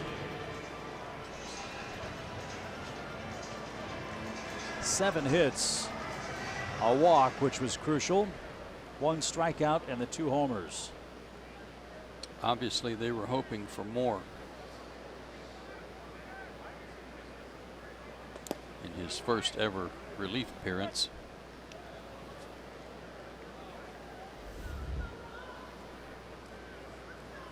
Long way to go, though. Got to get some guys on base.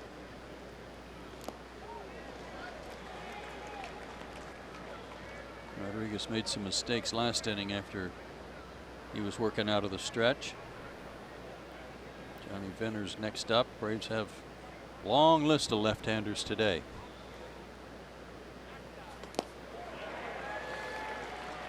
A ball and 2 strikes.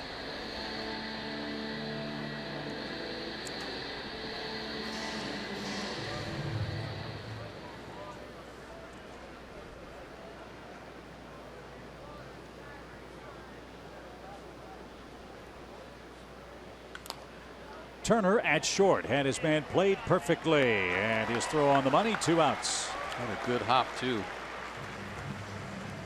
And back to the top, and Ender Inciarte, who is 0 for 2.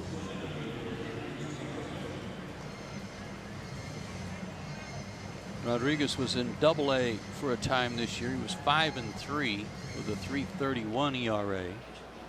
At Triple-A, he was 1-2 with a 4.39.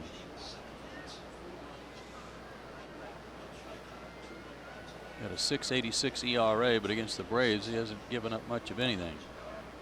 Well, hopefully our Georgia Lottery jackpot man, Ender Inciarte, can change that.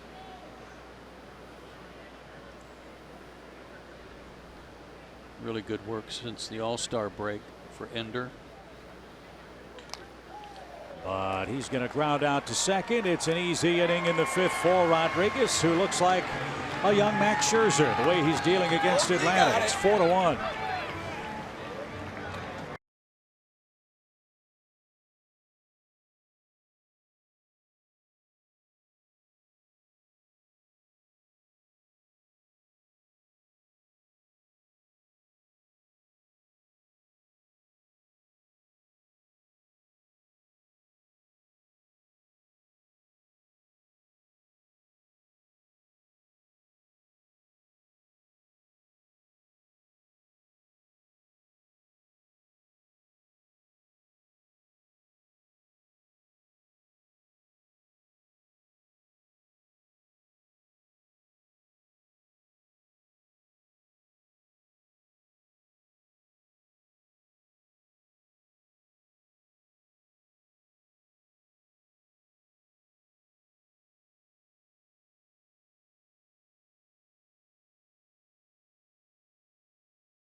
So the Phillies do. They've got to find a way to come back in this one with Max Scherzer lurking in game 2. Johnny Venters already the 3rd pitcher of the afternoon in place of Fried, Allard,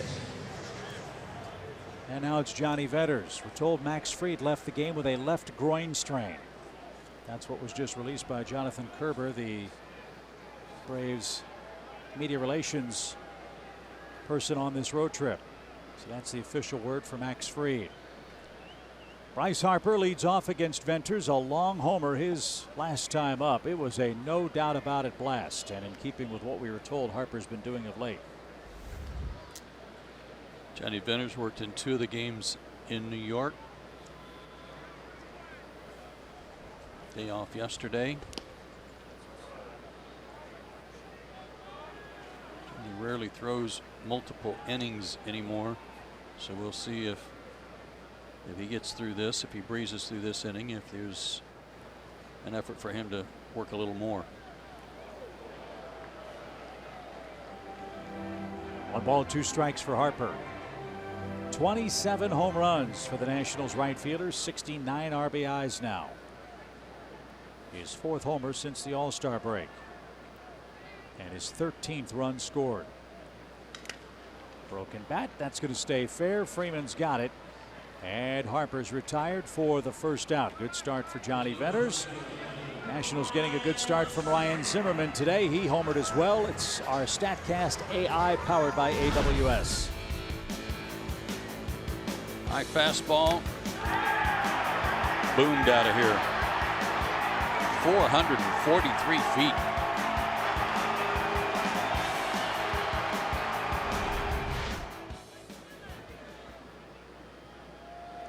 Deepest part of the park at about 25 feet past the fence up on the batter's eye for Zimmerman, his 7th home run. And he scalds another one. He's 2 for 3. Duvall will try to gun him down at second. The throw is going to be late. Zimmerman hustling out of the box. Thought about 2. Looked like there's a little confusion with Duvall and Ender in left center. And Zimmerman took advantage of that. Yeah, that's the 2nd time in 2 innings. First on a fly ball, a little miscommunication here on this one. Looked like Ender was there to cut it off and then pulled back.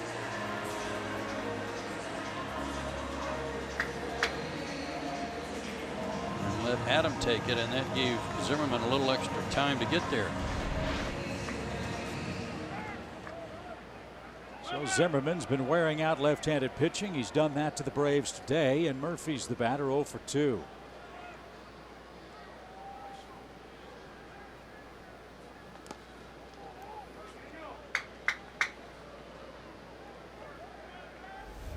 Washington with 9 hits. And we're only in the 5th inning. They lead 4-1. All 4 runs came in the 4th when 9 hitters came to the plate. And a ground ball to Ozzy's right. He'll backhand and throw to first. Runner to third, 2 out.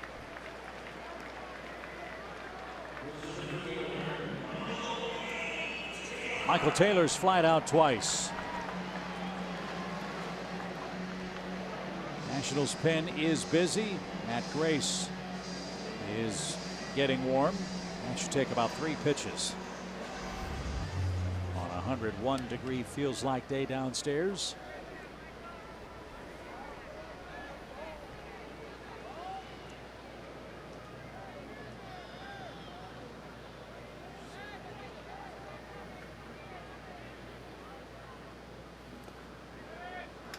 That's taken low. 1 ball, no strikes.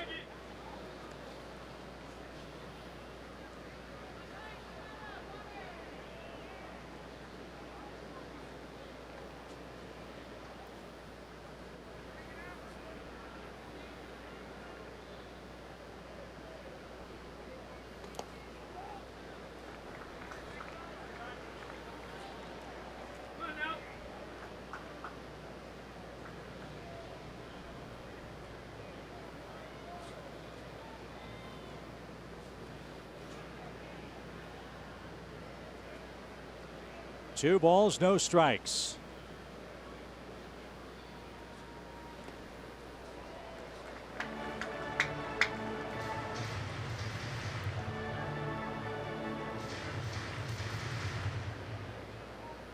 Braves bullpen has really done some good work, especially since the All-Star break, an extended period where they have given up very little.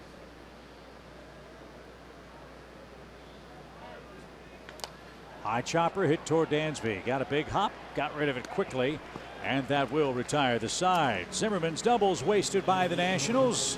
We head to the 6th. Albies, Freeman, and Markakis are coming up for the Braves with 2, 3, and 4 hitters, down 4-1.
For $59.99, watch every out-of-market regular season game, plus get a free subscription to MLB At Bat Premium. Blackout and other restrictions apply. Go to MLB.tv to take advantage of this special offer.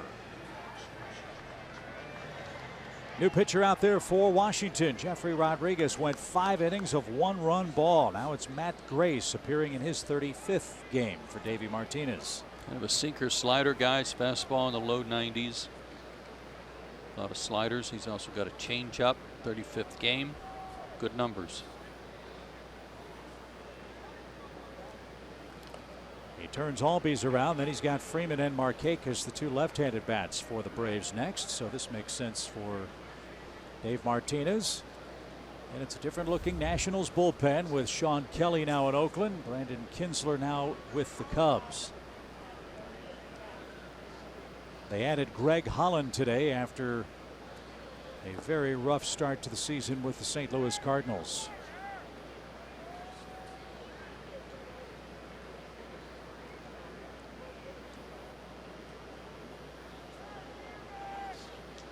Opponents hitting just .233 against the Nationals bullpen this year. As that's taken high. 2 balls and a strike. Their bullpen still without Sean Doolittle, is out with a stress fracture or stress reaction in his foot. Heard about that the last time the Braves were here in Washington in late July. 2-1 is hammered down the line. That's headed for the corner. And that ball will bounce up against the fence, but another extra base hit for Ozzie Albies, his 33rd double. And here come the Braves. Right guys coming up, down 3 runs here in the 6th inning. Snaps an 0 for 12 for Ozzie. Got that slider that was coming down and in.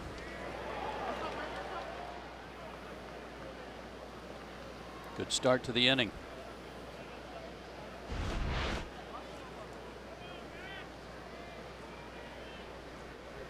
Freeman's the lone Brave to score a run today.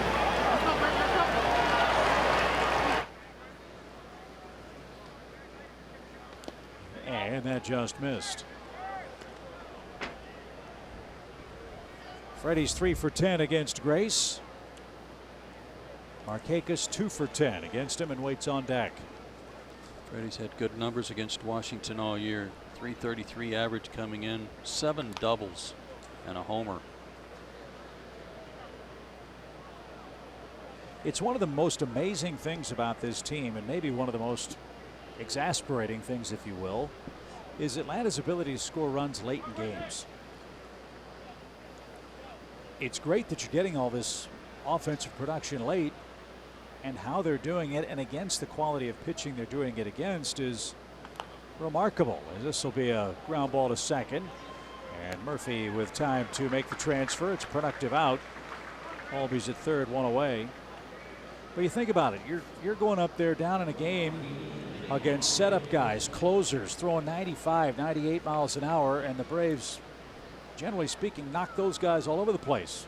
Today you're facing Jeffrey Rodriguez with a .686 ERA, and he mesmerized us for 5 innings of 3-hit ball. Yeah, maybe it's the sense of urgency. You know, you're getting down to it. You got to put some at-bats together, try to get some hits strung together. Focus is more acute, and you get after it a little more. You're running out of outs. This will be a nice run to pick up for Markakis, who already has a hit today. He's also struck out.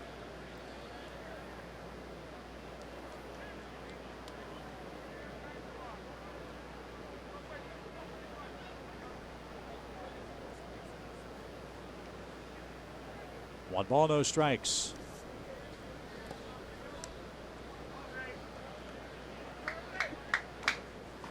Justin Miller is up in the Nationals bullpen. He can air it out. If Markakis reaches, I'm guessing you'd see Miller for Duvall, who's on deck.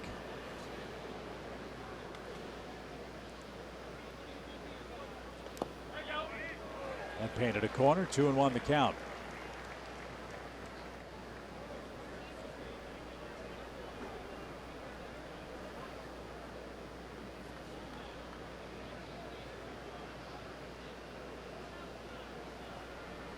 Braves led 1-0 after the 4th inning. As this one smoked into center, a base hit. Another multi-hit game for Markakis, RBI number 69. And Atlanta will bring the tying run to the plate. It'll be Duvall, and it's going to be against Justin Miller. Let's see if Dave Martinez makes a double switch. The pitcher spot is due second in this 6th inning. Ties Nick with Freddie for the team lead in RBIs. Another slider from Grace. One hit hard by Albies and another here by Nick. So Atlanta led 1-0 after the top of the 4th inning. Washington with 4 in the bottom half. The Braves answer with a 6th inning run, and the tying runs coming to the plate. Looks like Wilmer Defoe is going to come in for Washington defensively. We'll tell you about that and about Justin Miller when we come right back.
For 2 is your score now. Atlanta brings the tying run to the plate. This is a game that started rather inauspiciously for Atlanta. Max Fried was facing the Nationals for the first time, and this blow knocked him out of the game.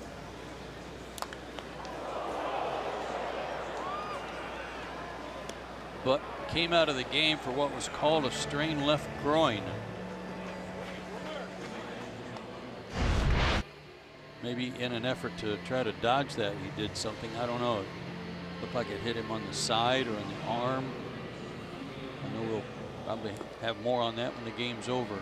So you saw Wilmer Defoe. He'll check into play second base and bat ninth. This is Justin Miller, his 30th game for the Nationals. And it will be Duvall versus Miller in a 2-run game with Markakis at first base. You see the 33 innings, the 43 strikeouts. This guy's awfully tough on right-handed hitters. Throws across his body, hard to pick up. His fastball is 93 to 95 with a slider. But tying run at the plate, like you said, only 1 out.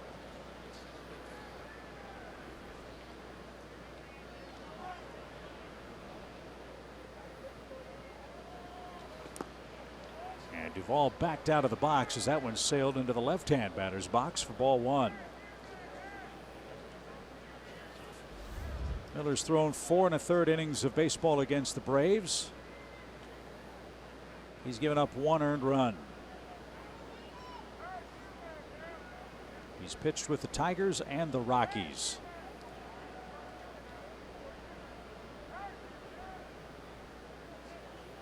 And you are right, Joe, about how tough he is. His last 9 games, opposing batters have 3 hits in 28 at-bats. Well, he's a big, strong guy. Throws hard, hard to pick up. He's almost got to do you a favor if he throws the slider, I would think.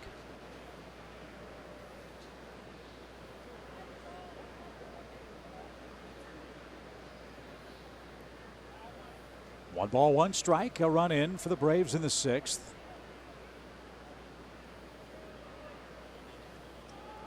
High fly ball toward left, but he got under that one. Soto drifting back, makes the catch, and that's out number 2. Oh, that was the slider, and he just missed it.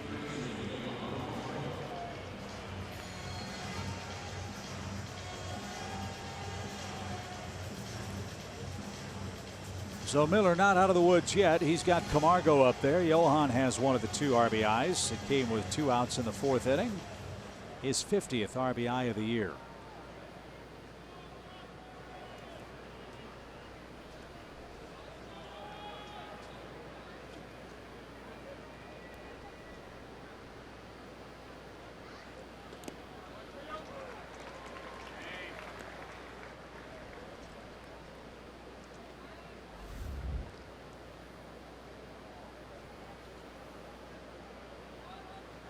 Johan had 27 RBIs in 82 games last season.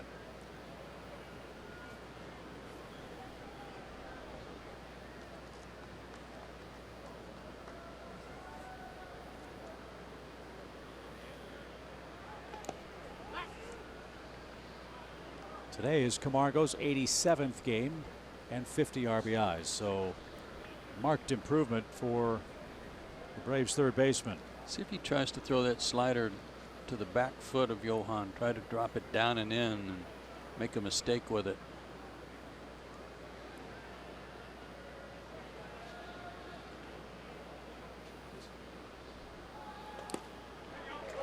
Wow. If Fox Tracks was accurate, that was a couple of balls off the plate. Yeah, it was.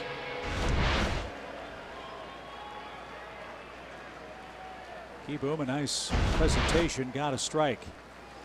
So it's 1-2 with Markakis at first.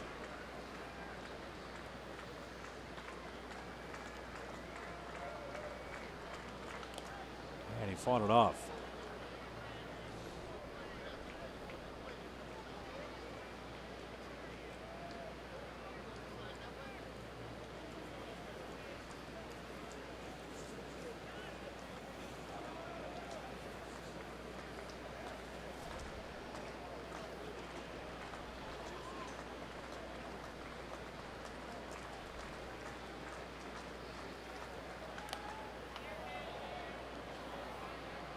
Johan's hanging tough. We'll do it again. Staying pretty much with the fastball too.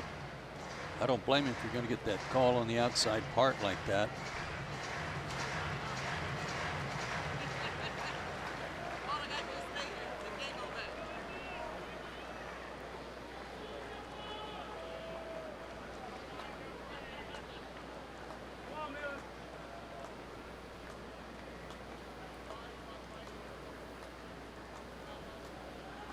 Fly ball toward Harper in right. He retreats and has room. And the Braves settle for 1 in the 6th inning. They cash in Albies leadoff double on a Markakis run scoring single.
Shane Carl in to pitch for the Braves. And you heard Chip and Joe talking about how good the bullpen has looked recently.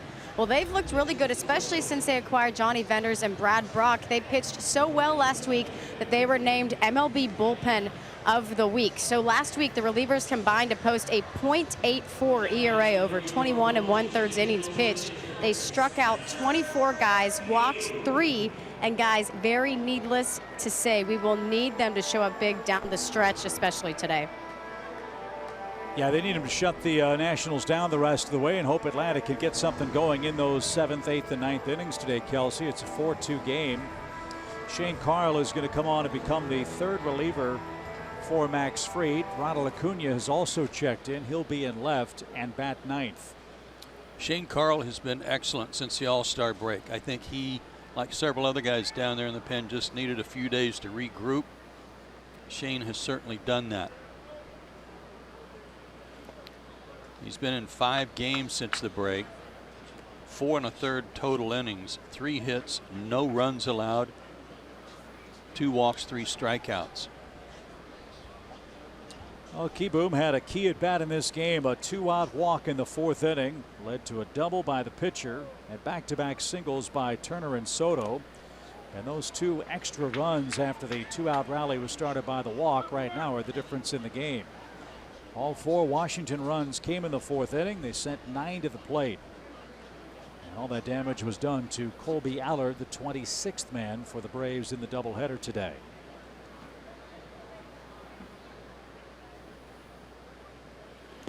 And ball 3 from Carl. One big reason for the turnaround for Atlanta's relief corps is they have not made it hard on themselves. There have not been many walks over the last week for Brian Snitker's relief corps. One by Allard. And now a 3-0 count coming from Carl to the number 8 hitter with Defoe waiting next. That one right there, 3 balls and a strike.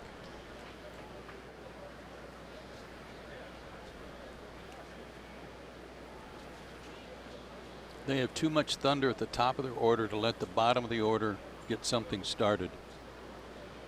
And that's what happened when Keyboom walked.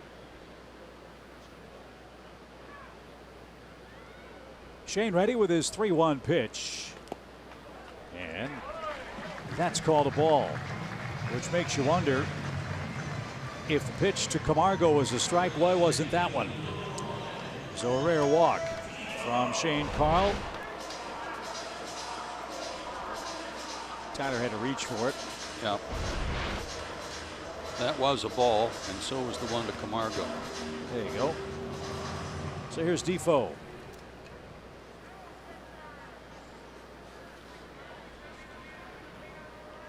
Defoe got a lot of playing time when Murphy was on the disabled list. Career high in RBIs with 29. And that's taken downstairs, ball 1.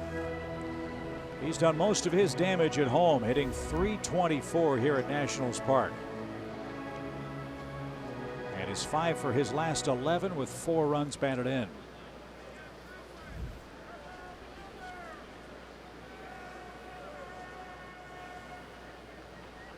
Washington took 3 out of 4 against Cincinnati.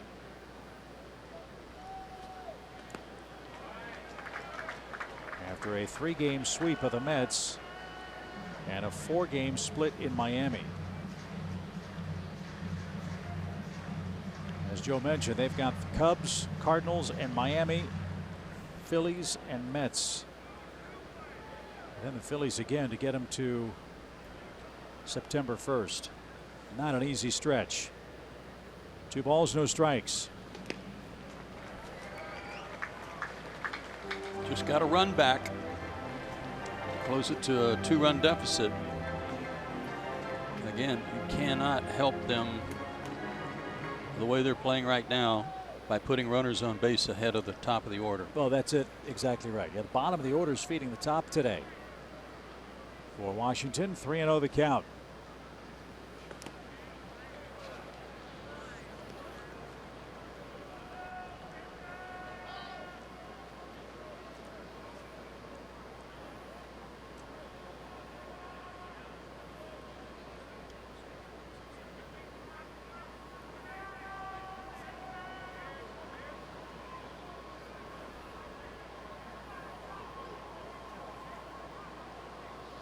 The 3-1 is fouled straight back. Last time we were here, Defoe, I'm not sure he got any playing time with the rain out, of course. Shortened everything, but Murphy was back in the lineup. Turner was coming back offensively.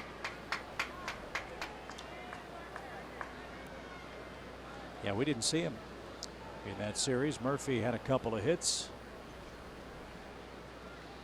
And now a 3-2 pitch with Keyboom, a short lead at first. Shane Carl delivers, and he lost him.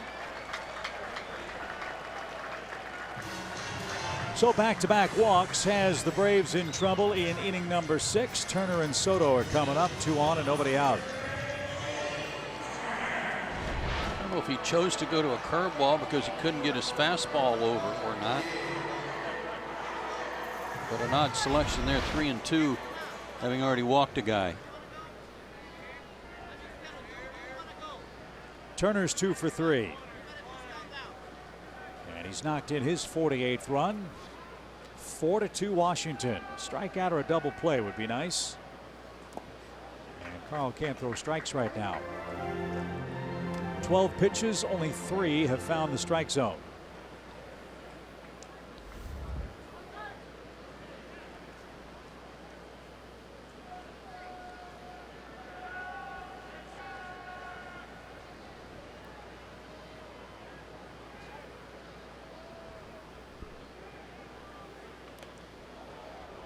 Turner has 6 bunt hits this year,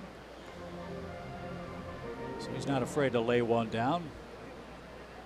That spot he would have moved 2 runners up had it been a successful sacrifice for Soto and Rendon are waiting next.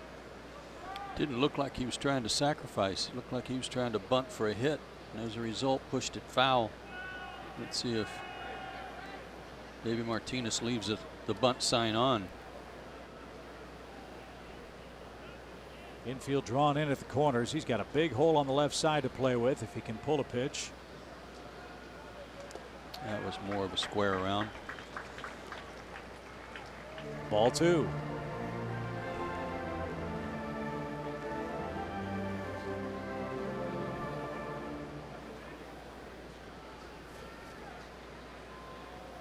Turner with 2 hits today against the Braves is only hitting a .96 against them coming in.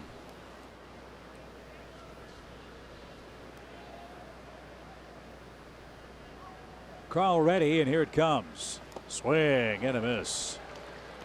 Strikeout would be nice. It's 2-2. That was a good call. Not knowing if he was still bunting or not, and he was hacking away and threw him a slider. Good pitch.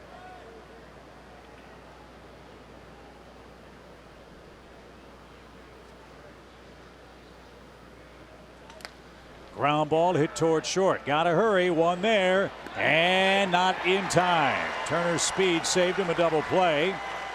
Atlanta does get the out at second base. The double play is still in order, however.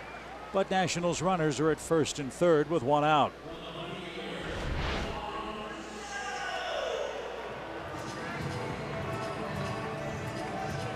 I don't know if the Braves could have turned it any quicker.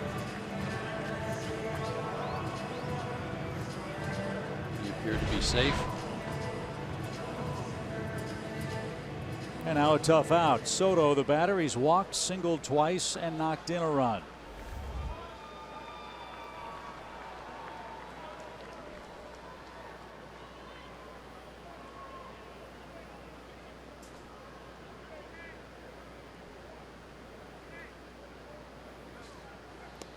It's amazing to think about the possibility of a club that has Eaton, it has Rendon, it has Harper, it has Zimmerman, it has Murphy, that Juan Soto could be the offensive MVP of this club.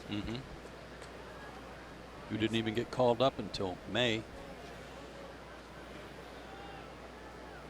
Where would they be without his 13 homers and 38 RBIs and big on base percentage? He has been a savior for them. Were it not for the injury to Oscar Robles in the early days of this minor league season, it might have been Robles who got the call to the big leagues and not Soto. Well, Minneapolis was considered their #1 prospect, and may well still be. 1-0 pitch. Split the plate, even count. If Robles is better than this guy, then they've really got something. Yeah.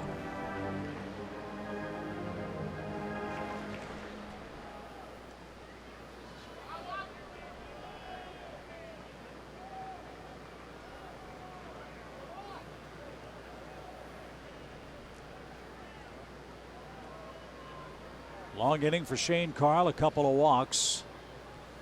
And now the 1-1 pitch. Turner's running. It's low, no throw from Flowers. That takes away the double play chance. So 31 steals for Trey Turner. And now Soto's ahead in the count. He got a gigantic jump. He doesn't need much of a jump.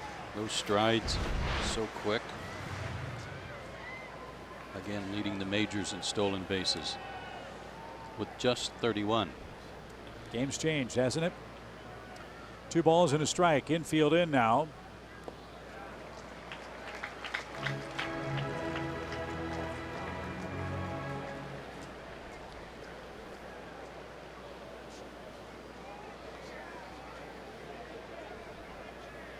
Soto flipped the bat away. And was that ball 4? I guess so. He had the count right. Everybody else in the ballpark didn't. Either that or the Braves are just putting him on. I'm not sure. Yeah, it is going to be an intentional walk. So the count was 3-1. Everybody was confused for a moment. So Carl issues his 3rd walk. And they are loaded for Anthony Rendon. This guy scares the daylights out of you in spots like this. That's because he does such a good job of putting the ball in play and putting it in play with authority. But Atlanta needed to set up force play to have a chance to get out of this inning with a ground ball.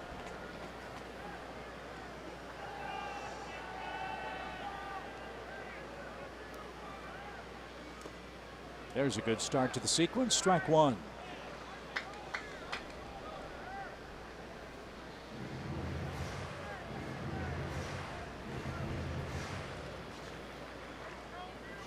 Hitting over 320 in his last 40 games after a very pedestrian start for him. Fly ball to right. Markakis sets up. Kieboom, the catcher, takes off from 3rd. Here comes the throw toward the plate. It's up the line, and it's a sacrifice fly for Rendon. He puts it in play, and the Nationals have a 5th run.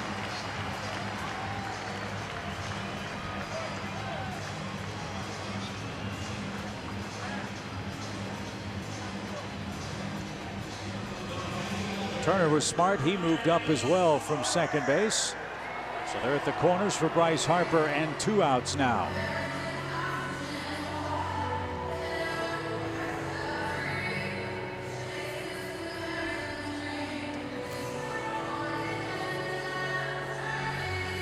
Braves have walked 4 batters in the game. 2 of them have scored. And now you have Bryce Harper up there, who's homered, struck out, and grounded out.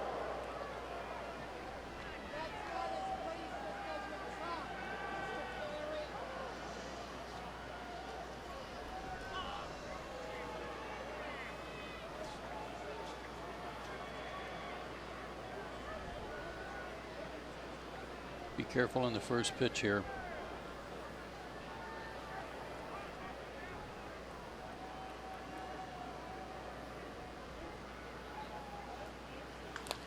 And he lines it into left field, a base hit. Harper is hitting the ball to all fields. He is back with a vengeance in the second half. 2 RBIs for Harper in game 1. And it's 6-2 Washington. Fastball, outer 3rd, and hit it right where it was pitched. He got to first base and made a fist pump toward his dugout. Very happy about that approach. Should be. So 27 homers, 70 RBIs for Harper. And a ton of damage since the All-Star break. 16 RBIs, 13 runs. That is Bryce Harper-like. Just the walks, Chip. You just, again, Can't put people on base ahead of these guys that are tearing it up right now. And the bottom of the order has certainly fed the top in game one. When we get through the top of the seventh inning, it'll be time for the stretch. It's presented by Advance Auto Parts. Jerome is standing by in our Atlanta studios with updates from around Major League Baseball. He'll help us recap game one and preview game two. Our coverage will start at 6:30 Eastern time for the nightcap. Sean Newcomb and Max Scherzer are the opposing pitchers here in Washington. Right now, the Nationals lead game one 6-2.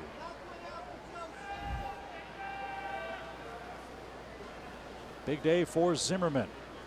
He's homered, doubled, and scored. He struck out back in the first inning.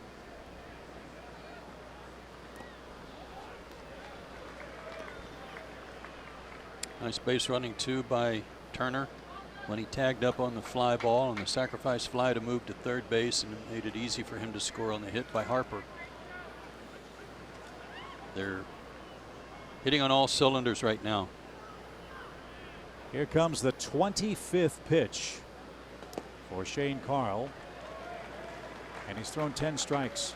Well, the troubling thing about that was that he and Allard both had to throw a lot of pitches. They may be needed in game two. I don't know if Allard will be called on, but there's another game to be played today. And they're kind of burning up their allotment. 2 balls, no strikes. There's no one throwing in the bullpen. That may have been what Chuck Hernandez told him, that you got to get out of this. We need another inning out of you.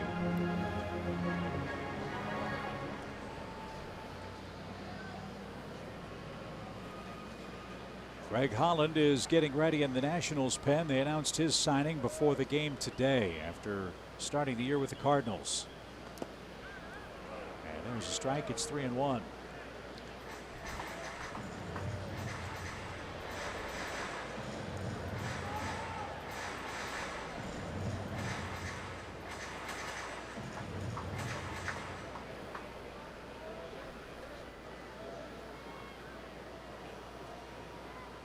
Like Matt Adams has grabbed a bat. He's on deck if Nationals inning continues past Zimmerman, and it might.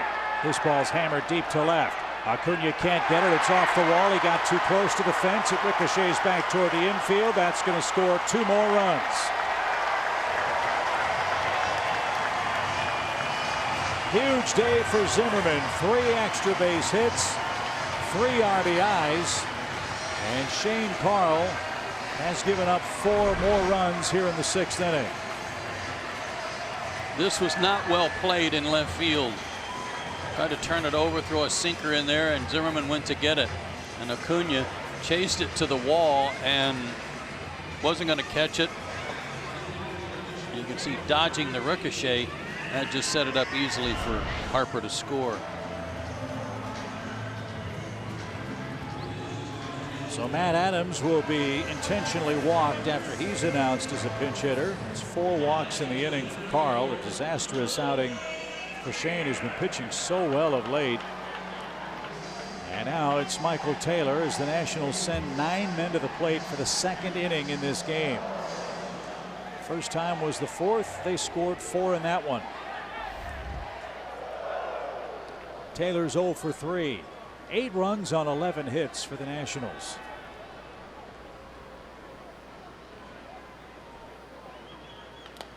And a little topper hit towards short, and the throw to first is in time to retire the side. 4 walks, 4 runs, and the Nationals do that with just 2 hits.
The sixth have them in front by an 8-2 count after 6 innings of play.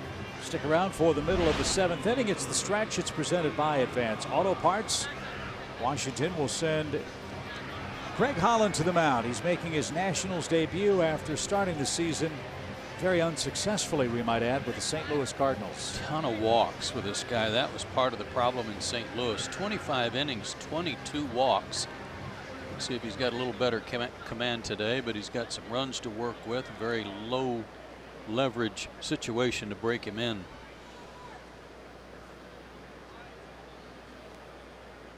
He'll start the 7th with Tyler Flowers. This has been the part of the game, as we mentioned earlier, where the Braves have been so exciting.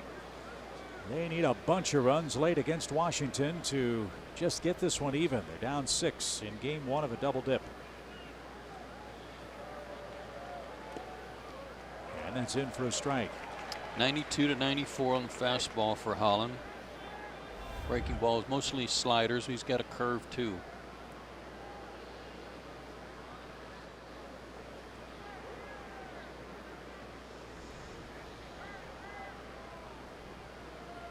It was all world just a couple of years ago with Kansas City when they were in their good run.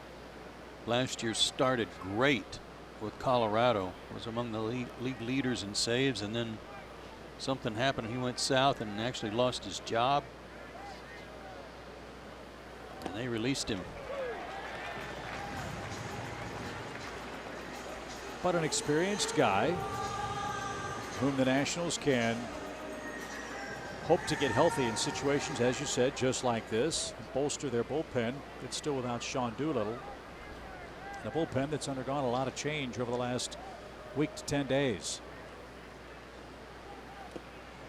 I will say this for the Nationals, because of the experience they have and because of the expectations they have, when you're looking for bullpen help, these are the kind of guys you're looking for, like they did last year when they really shored up their pen with Kinsler, Madsen, and Doolittle. This year, Herrera. And now Holland, and certainly with the bullpen the way it's made up right now, they can take a chance on this guy. Why not? Yeah. And this is a huge year for Washington. After so many first-round playoff disappointments, they changed managers and are hoping to finally get past the first round in the playoffs this year in what is Bryce Harper's walk year. They've got a big hole to dig out of, but big step forward today as there's ball 4. Tyler Flowers aboard to start the inning. So Holland just missed, and there's an Atlanta start. Here's Dansby Swanson. Well, if they were looking for bullpen help, I'm really glad the Braves got Brad Brocken, not the Nationals. Yes. Really like Brock. Dansby's 0 for 2 with a strikeout.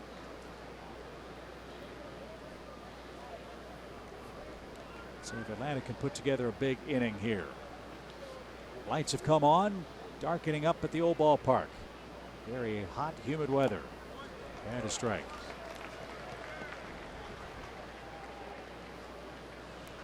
Washington also added Kelvin Herrera, you might recall. Another former All-Star. Holland, a 3-time All-Star. And the comeback player of the year in 2017. Well, unlike Miller, who threw across his body, this guy flies way open, steps toward the first baseline, and then delivers.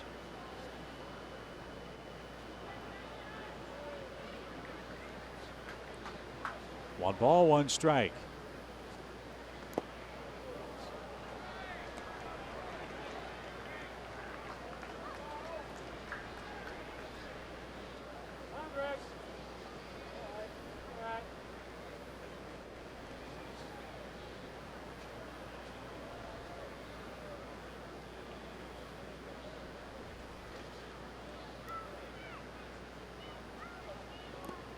Ball 3.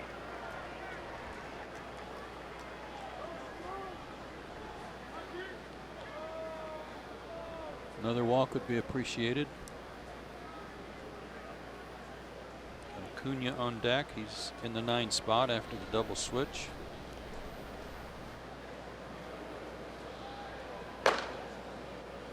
Nationals pen getting busy again. It's Sammy Solis.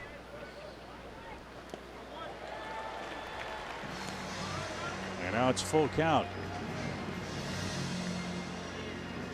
Holland hasn't pitched since July 21st. Cardinals 8 what's left of a 1-year $14 million contract.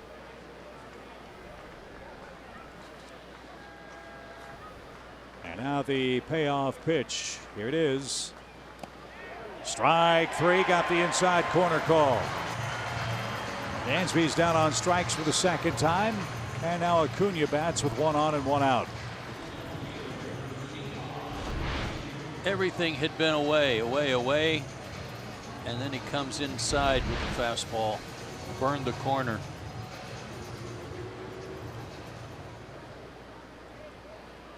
So first at bat of the day for Acuna, who came on in the 6th inning.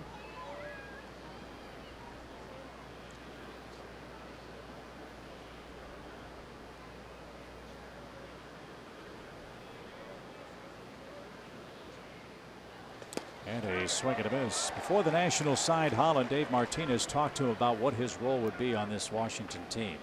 He said, you're not going to pitch as the closer. You're not going to pitch the 8th inning. You're going to be a 6th, 7th inning bridge guy, just to give us a little more depth. As you said, Joe, low leverage situations to start for Holland. And this would make you to think this is an ideal kind of situation for him. 6-run lead. Sure. Clean inning. Go to work. And try to figure out a way to get him on track. I know you'll be working very hard with Derek Lilliquist, their pitching coach, to try to find his groove again.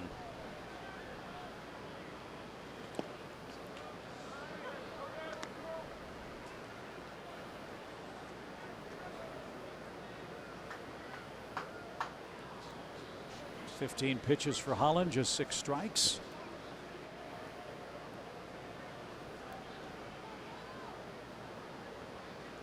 And now he's ready with a 2-1 count. And Ronald fouls that back. It's now 2-2. Rays fans, you can meet Ronald Acuna Jr. with the purchase of a VIP meet and greet package August 31st. You'll meet him, take a picture with him, and get an autograph. Then you can head down to the field to watch the Braves take batting practice before the game. Space is limited. For your VIP meet and greet tickets, get them at braves.com/VIP.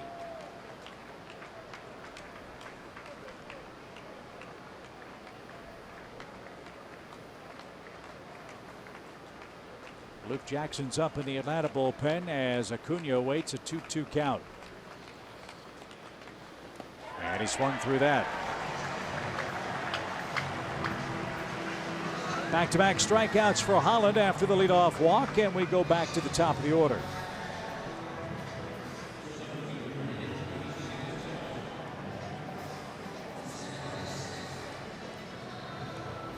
Bender's back in the leadoff spot for the first time since July 14th, and has gone 0 for 3 in this game.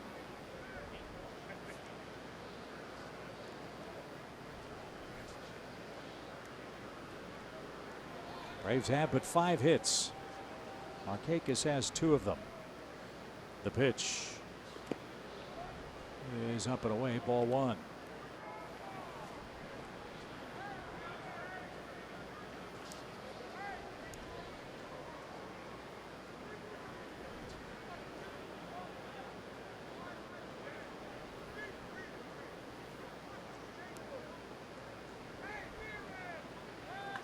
That's yanked foul at first. It's an even count. Mentioned earlier, the Phillies are the team sitting in the catbird seat in the National League East with a game lead over the Braves.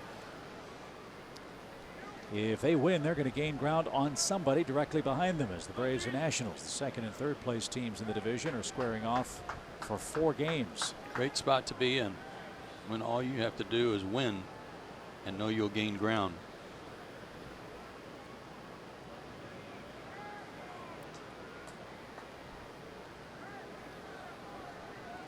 One ball, 1 strike. Ender thought that was inside. That was rather generous.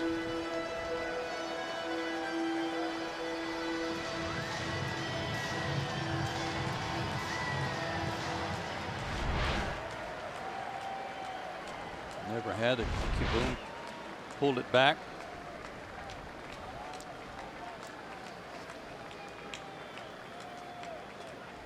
One ball, two strikes.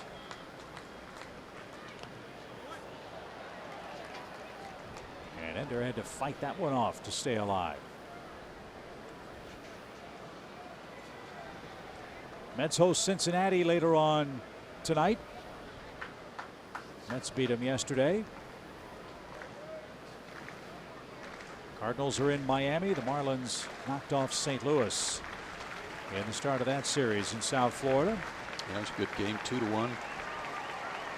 Wei-Yin Chen, much better pitcher in his home park than on the road. Showed that yesterday for the Marlins.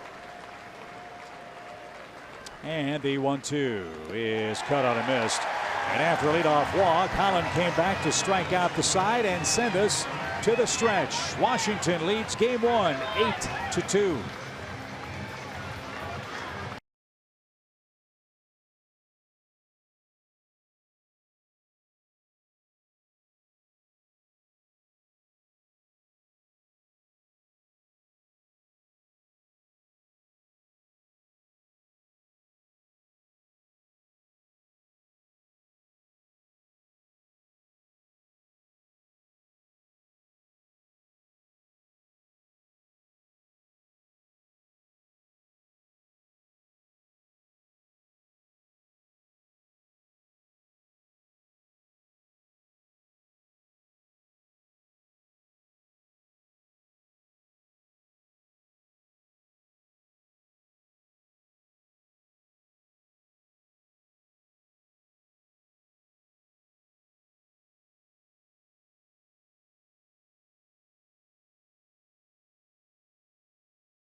Hopefully the Braves bats will wake up here in the final couple of innings. They're down 6 runs, 8-2 in game one. A couple more changes for Brian Snitker. Charlie Culberson enters to play left field.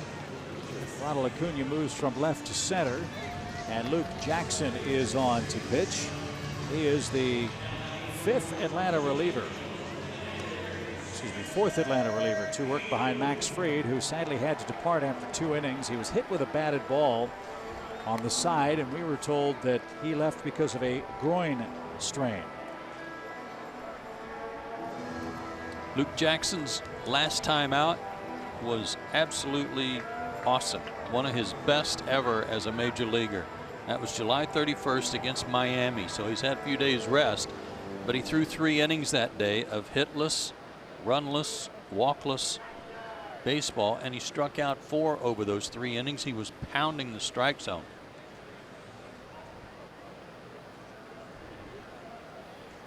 Let's see if he can do that here in the 7th inning. Nationals just scored 4 in the 6th on 2 hits and 4 walks issued by Shane Carl. 2 of those walks were intentional, however.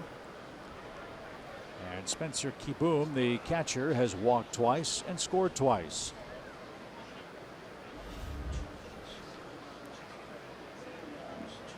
So 3 walks have scored against Atlanta. The Nationals have hit 2 homers.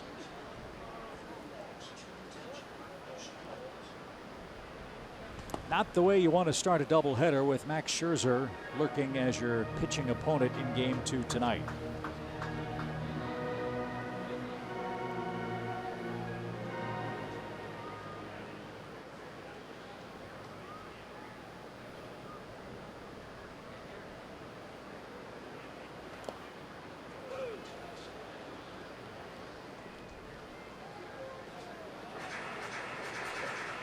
Ball and 2 strikes for the Nationals catcher. As we said, very, very humid in Washington, and the skies are getting darker. Pitch is grounded towards short. Dansby kept his glove on the ground. That was a nice play. 1 out. Good start for Jackson. Here's Defoe. He walked and was forced out.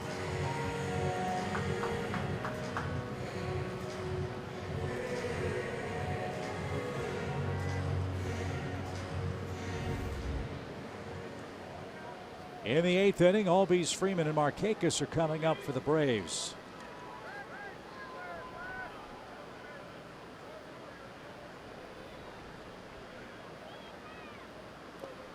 Tell you what, Jerome and BJ really have it cushy in our Atlanta studios. Heard Brian say he's going to take a nap in between games. What's Jerome doing? What's he going to do? Is he going to take a nap with him? I'm not sure. Do they have a mat? You know, like in kindergarten, you roll out a mat? No. Not at the studios. No chance. I think they've got one of those luxurious soundproof rooms. You know, with the real expensive mattress beds, you know. Probably some soft spa music, room service.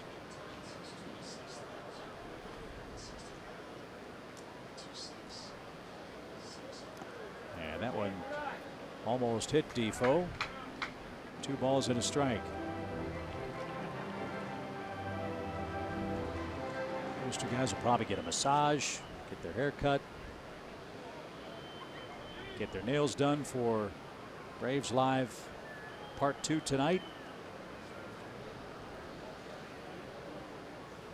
As this one's hammered to short. Dansby in the right place.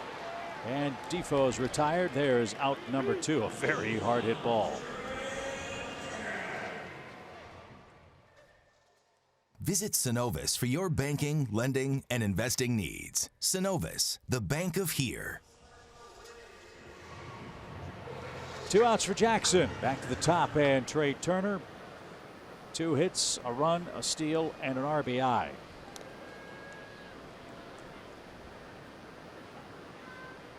And he unloads to left. Charlie Culberson chased back. That's over his head. Ball is really shooting out toward left. And it's a 3-hit game for Trey Turner, his 18th double.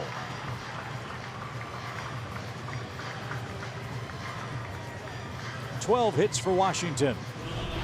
And somewhere Max Scherzer might be saying, save me a couple for the nightcap, boys. He jumped on a curveball, stayed inside, stayed up.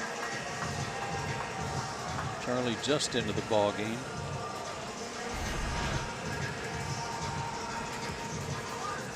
You're right about the ball jumping that way, though.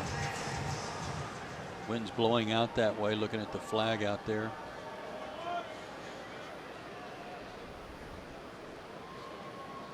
Oh, you know what's different here? I just noticed something. First, the pitch to Juan Soto, as some lightning flashed off in the distance. Remember in the high rises beyond the center field fence, the Nationals had their magic number? Yep. It's not there anymore. It's gone. They've changed the signage up there as thunder starts to rumble. As that missed, ball 1, strike 1. Gone is the Nats' magic number. What they have up there is a hashtag Juan Pursuit. Because this guy has captured a lot of imaginations here in Washington. Terrific teenage player.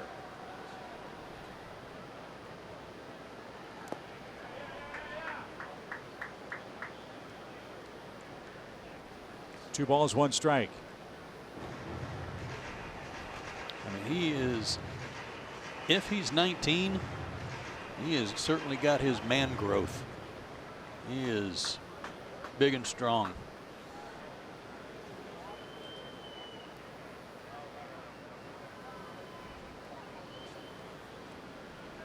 The 2-1 pitch from Jackson. Here it is. Ooh. 3-1. Might have one of the widest stances I've ever seen. and you have to be strong to generate what he generates when you're spread out that far. I mean, that's Jeff Bagwell-like. Astros Hall of Famer, the 3-1 pitch.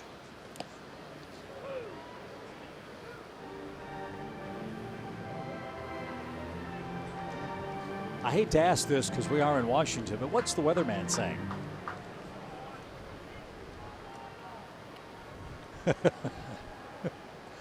I don't think the heavy stuff's coming down for quite some time, is probably what he's saying. 3 balls, 2 strikes. And another walk.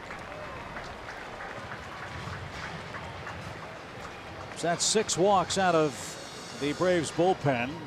You can put an asterisk by Ollards. He was pressed into emergency duty after Fried had to leave. That's not something we've seen over the last 6, 7, 8 games in relief for the Braves. Yeah, and 2 of those for Carl were intentional. So Rendon gets to hit again. He's 1 for 3 with a sac fly and his 56th RBI.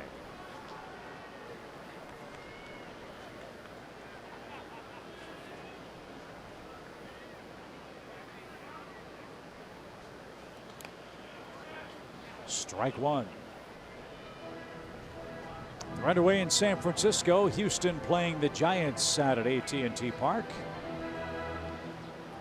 Giants lost a heartbreaker late last night. They're still trying to stay relevant in the National League Western Division race. Giants are 6 games behind Arizona, which leads by a half game over LA. You play Houston, though, there's just no relief. You know, it's like the heyday of the Braves in the 90s when there was, it didn't matter who was pitching, you're in trouble. Just depended on whose turn it was. Well, today it's Dallas Keuchel, former Cy Young winner. They did lose Lance McCullers. He's got some elbow problems. He'll be out until September. They also lost George Springer. Head first slide messed up his thumb. He was lucky not to have torn ligaments or suffered a fracture on a head first slide in Los Angeles. Well, it looked like he tore it up Yeah, big time. We were watching the game in Brian Snitker's office, and I think to a man we all said, uh-oh, that's a real ugly looking injury. And Houston's got to worry about Oakland. The Oakland A's have won 6 straight games and are 4.5 games out of first. And they just keep adding players. They got Fires out of Detroit. And Kelly from Washington and Familia from New York to go along with a bevy of homegrown sluggers. Might be Billy Beane and company's finest hour if they can keep this up over the final 2 months.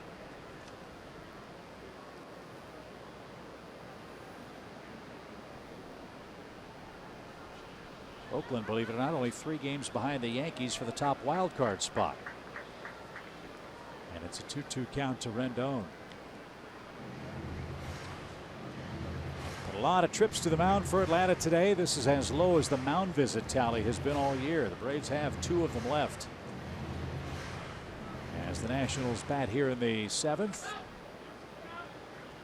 All the offense for both clubs in the 4th and the 6th innings.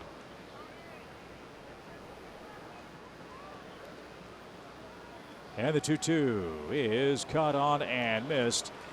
And Flowers will apply the tag, and that retires the side. Washington strands their 9th and 10th runner. We go to the 8th.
Turn back the clock to August 7th, 2004. Greg Maddux, while with the Chicago Cubs pitching at AT&T Park, picks up his 300th career win. 14 years ago. Gosh, it doesn't seem possible. Over 350 career wins. Getting a little dark, as you said, Chip. A lot of lightning. And that's Sammy Solis, who will come in and work the 8th. Albies, Freeman, and Markakis will be the Atlanta hitters. The way the game has changed now and the way that pitching is used now, there are some who believe that the 300-game winner will be the rarest of accomplishments in Major League history going forward. Guys are seemingly not as durable as that ball's whacked up the middle for a base hit. Pitchers don't stay in games as long to maybe get some offensive support in a game they're tired or trailing in. And the much greater use of bullpens is changing that entire paradigm. We've got the list of the active leaders in the major leagues right now. It's Bartolo Colon, who is tied with Dennis Martinez for the most wins among Latin-born players, still at 245. Sabathia 2 behind, Verlander at 199. All of those guys are in their mid-30s, or in the case of Colon, 40s. As Freeman shoots one towards second, Defoe, nice feed, and Turner the hop throw to first for the double play. Solis gets Freeman to roll into a twin killing, 2 outs. That was very acrobatic. I don't know how much longer any of those guys are going to pitch that we showed you on that list.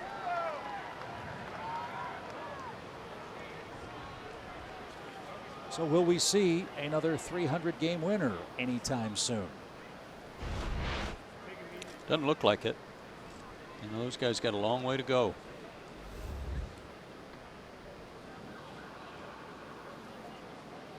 Markakis has 2 of Atlanta's 6 hits. He's got 1 of Atlanta's 2 RBIs, and Solis missed with ball 1. How old is Sabathia? Isn't he late 30s? I think so. When we were in New York, we heard that if the Yankees win the World Series this year, that he might think about hanging him up because of a chronic knee condition that's plagued him for quite some time. But I think he has another year on his deal with New York. But still 55, 54 wins away from 300. That's seemingly impossible in such a short period of time.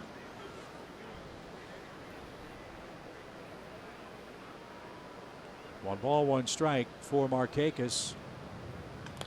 And he shoots one toward left and right at Soto, and Solis has an uneventful top of the 8th inning. All Washington in game 1.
Into this National League East Division race, they started play 4.5 games behind the Braves and in third place. Bryce Harper, Ryan Zimmerman have all done their part.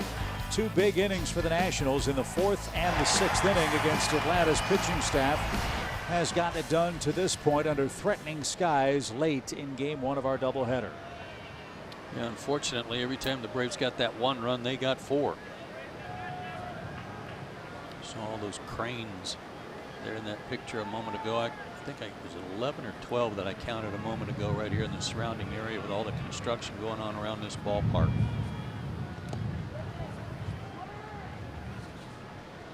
They've been inactive most of this day, if not all of this day. And I can promise you this, with the wind picking up and the lightning flashing around, you couldn't stack it high enough for me to be in controls of those. No, sir. Strike to Bryce Harper. It is really remarkable what this ballpark has done to this part of the district. There was not much going on over here except for the naval yards, which are behind the big scoreboard in right center. That's all being redeveloped. And there's our view. And the wind has shifted too, blowing in. Weather forecast I saw said it's going to start raining here in about 15 minutes or so. And the forecast the next couple of days in Washington calls for weather patterns just like this. Heavy thunderstorms in the afternoon. When we got back from dinner last night, skies opened up, not right on our hotel, but a block or 2 away. It was drenching this area. So Harper, 2 balls, 2 strikes. 27 homers. And the scouting report, Joe, we got on Harper before the game was right on the money today. He looks like a totally different hitter than when we saw him earlier this season and in the early stages of our last series played here. Yeah, he's staying on the ball longer. They're having some success. They're winning some games. He's not having to do it all himself, which he was trying to do.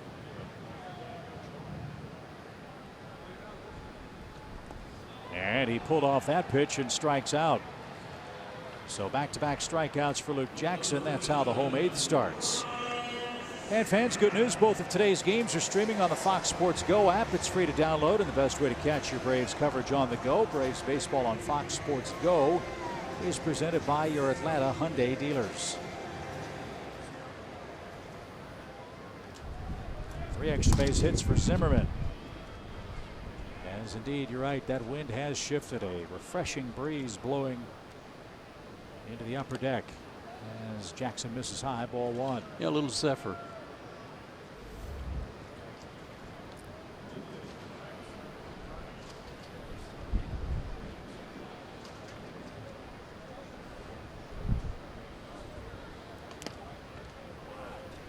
One ball, 1 strike.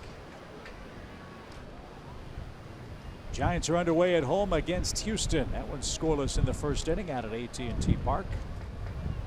Keuchel and Bumgarner, the pitchers in San Fran today. The pitch. Good matchup. Wendell play tricks with this. Acuna broke back. Now has to come charging in. Still coming and gets there. And makes the 2-handed catch. Got to tell you, too, I can't imagine as a player it's real comfortable being on the field out in the open with all this lightning flashing around. Especially those towers, those cranes all around.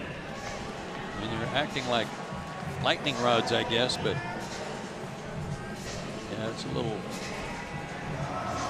disconcerting. Adam Eaton will get an at bat here in the 8th inning. He'll bat for Solis, who pitched an inning of 1-hit baseball. Got a double play. And that's up and away. 1 ball, no strikes.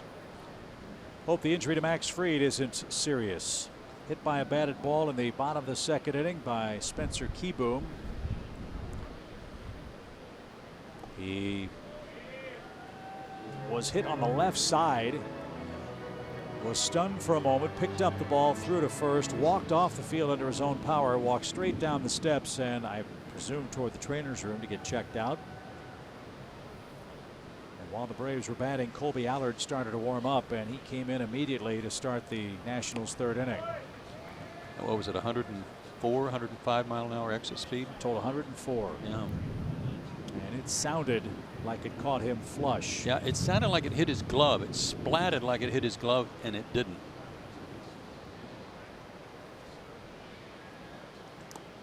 There's a strike, 3-1 the count. Again, the reason for Fried's departure was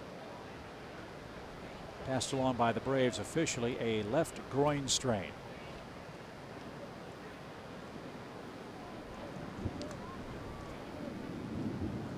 Three balls and a strike.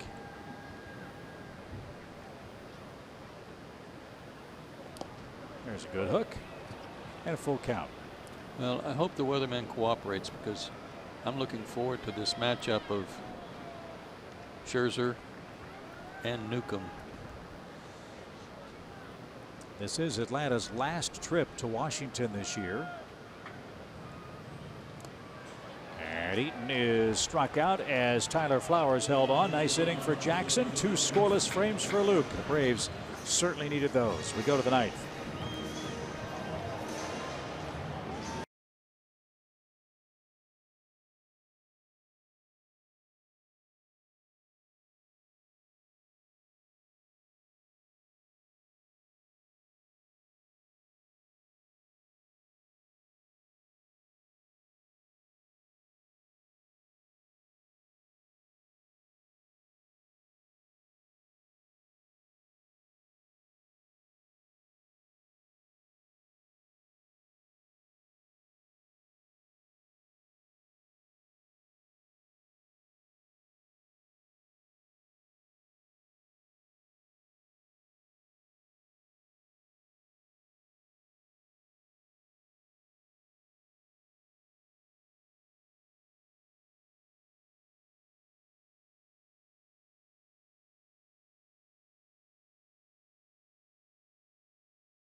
And you heard Chip and Joe talking about it. The rain is starting to fall here at Nationals Park, and we're hoping that it steers clear, because we have a great pitching matchup coming at you for Game 2 of this doubleheader. So let's take a look with it with our T-Mobile built for baseball. It'll be Sean Newcomb, who in his last outing, as you remember, 1 strike away from a no-hitter, and he will take on Max Scherzer. Our coverage starts at 6:30 on Fox Sports Southeast, with the game starting at 7 o'clock. Our next 2 games will be on Fox Sports Southeast or Fox Sports Go. So guys, make sure to stay with us, because we have a treat coming your way. Stay dry down there, Kelsey, as Wander Suero's on for his 19th game. 7 walks, 24 strikeouts, good batting average against.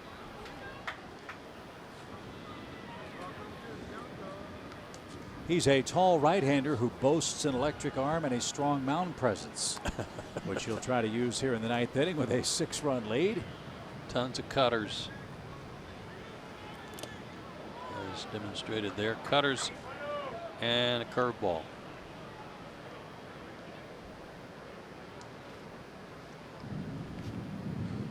Charlie Culberson, Johan Camargo, and Tyler Flowers get things started in the 9th inning.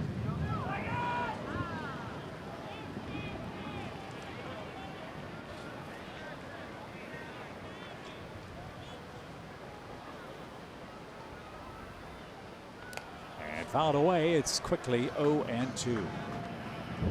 Suero's out of the Dominican Republic, 6'4", 211.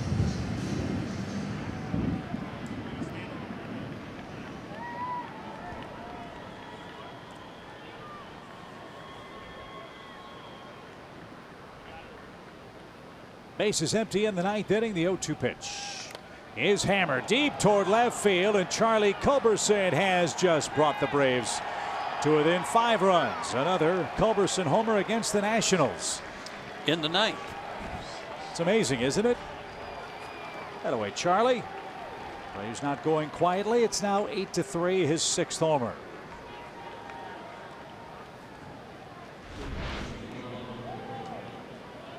Hanging curveball. Hello.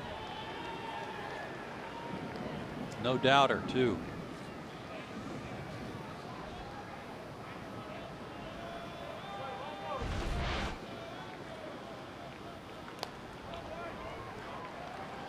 Little pop into shallow center that Taylor's going to catch. That takes care of Camargo. Johan's first game now 1 for 4 with one of the 3 Atlanta RBIs. 1 away.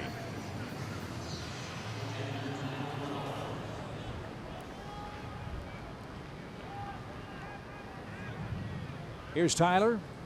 Rain has begun to fall ever so lightly here at the ballpark. Hot, muggy Washington weather expected this entire series, which continues through Thursday afternoon. Then the Braves are home for a long homestand, where they'll try to take advantage of the friendly confines of SunTrust Park. If you haven't made your plans to join us, Milwaukee's in on Friday the 10th for 3. Miami's in for 3, the 13th, 14th, and 15th. Then our final look at the Colorado Rockies for 4 games.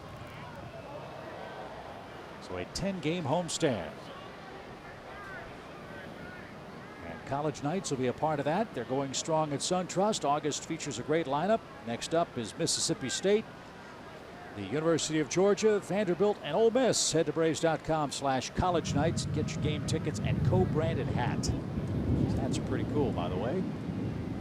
I guess that Oklahoma night will be a little bit later. When you get to the OU part of that college night, it'll be a little bit later. Yeah, that's later in the schedule. Much later, I think. Right. 1 ball, 2 strikes. For Tyler Flowers, he's walked so far today. The pitch. And strike 3, and a half.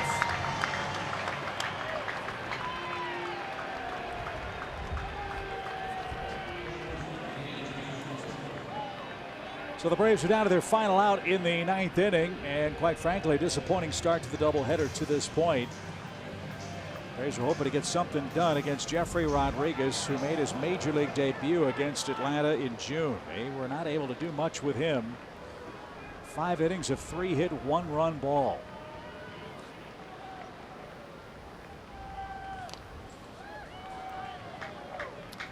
Yeah, the Nationals will clear the stadium. Hope that it doesn't rain so they can clean the stadium and then reopen the gates at whatever time they open it, 2 hours before the game, hour and a half, whatever it is. No matter where you are, when you have one of these day-night doubleheaders, to me that is one of the most remarkable things to see, is how hard those foot soldiers work to get the stadium in pristine shape. Big chore. They've done that a couple of times at SunTrust Park, and the stadium workers, all the stadium greeters, do such incredible work, making the Braves' new home look absolutely beautiful for all of the patrons. I like the way Dansby just, after that swing, took his hand off the bat, kind of shook his hand. I hope that's not wrist related again. A ball and 2 strikes, 2 outs, bases empty, 8-3 game, and fouled away. Here's that swing a moment ago.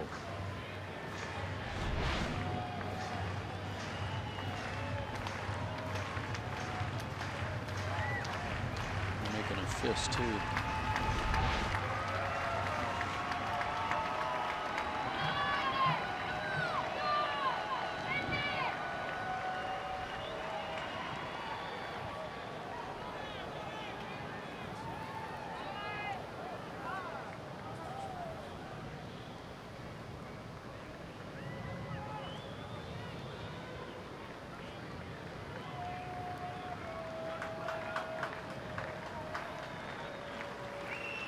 So now the deuces are wild for Dansby. Here it comes.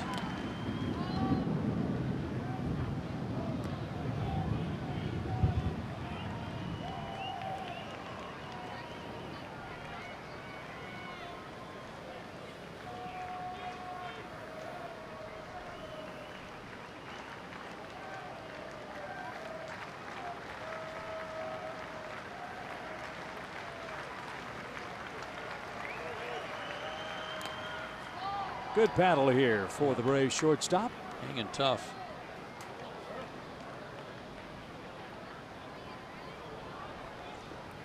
Two outs, down by 5, nobody on. Be easy to phone it in. He's not doing that. Nor does he ever. Official crowd for game 1, 26,965. Many of them undercover. Thunder and lightning and rain upon us.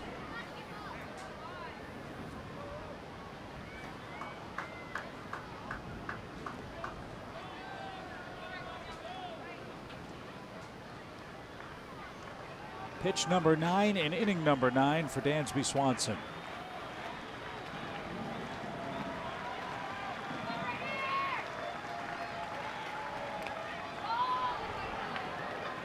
Love it.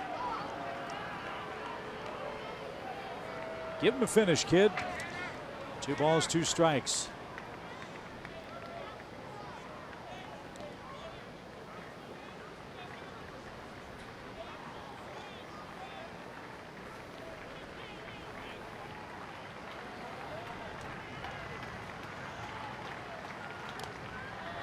That's awesome.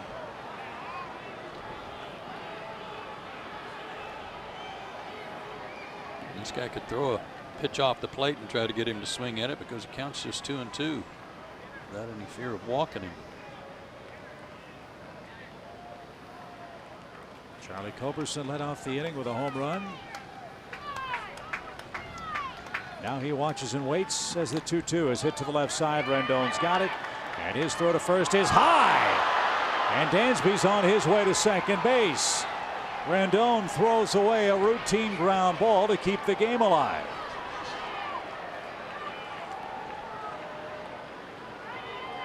How about that? Submarine this throw.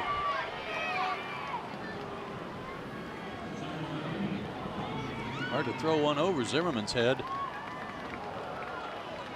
Well, what do they say? Put the ball in place, something good can happen. It did for Dansby after an 11 pitch at bat. Rendon commits the throwing error, and that breaks Acuna up in an 8-3 game. Still 2 outs.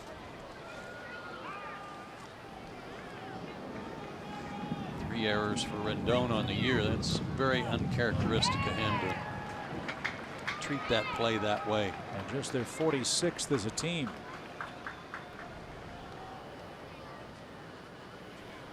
So an RBI chance for Acuna. He's behind 0-1. And now it's 0-2.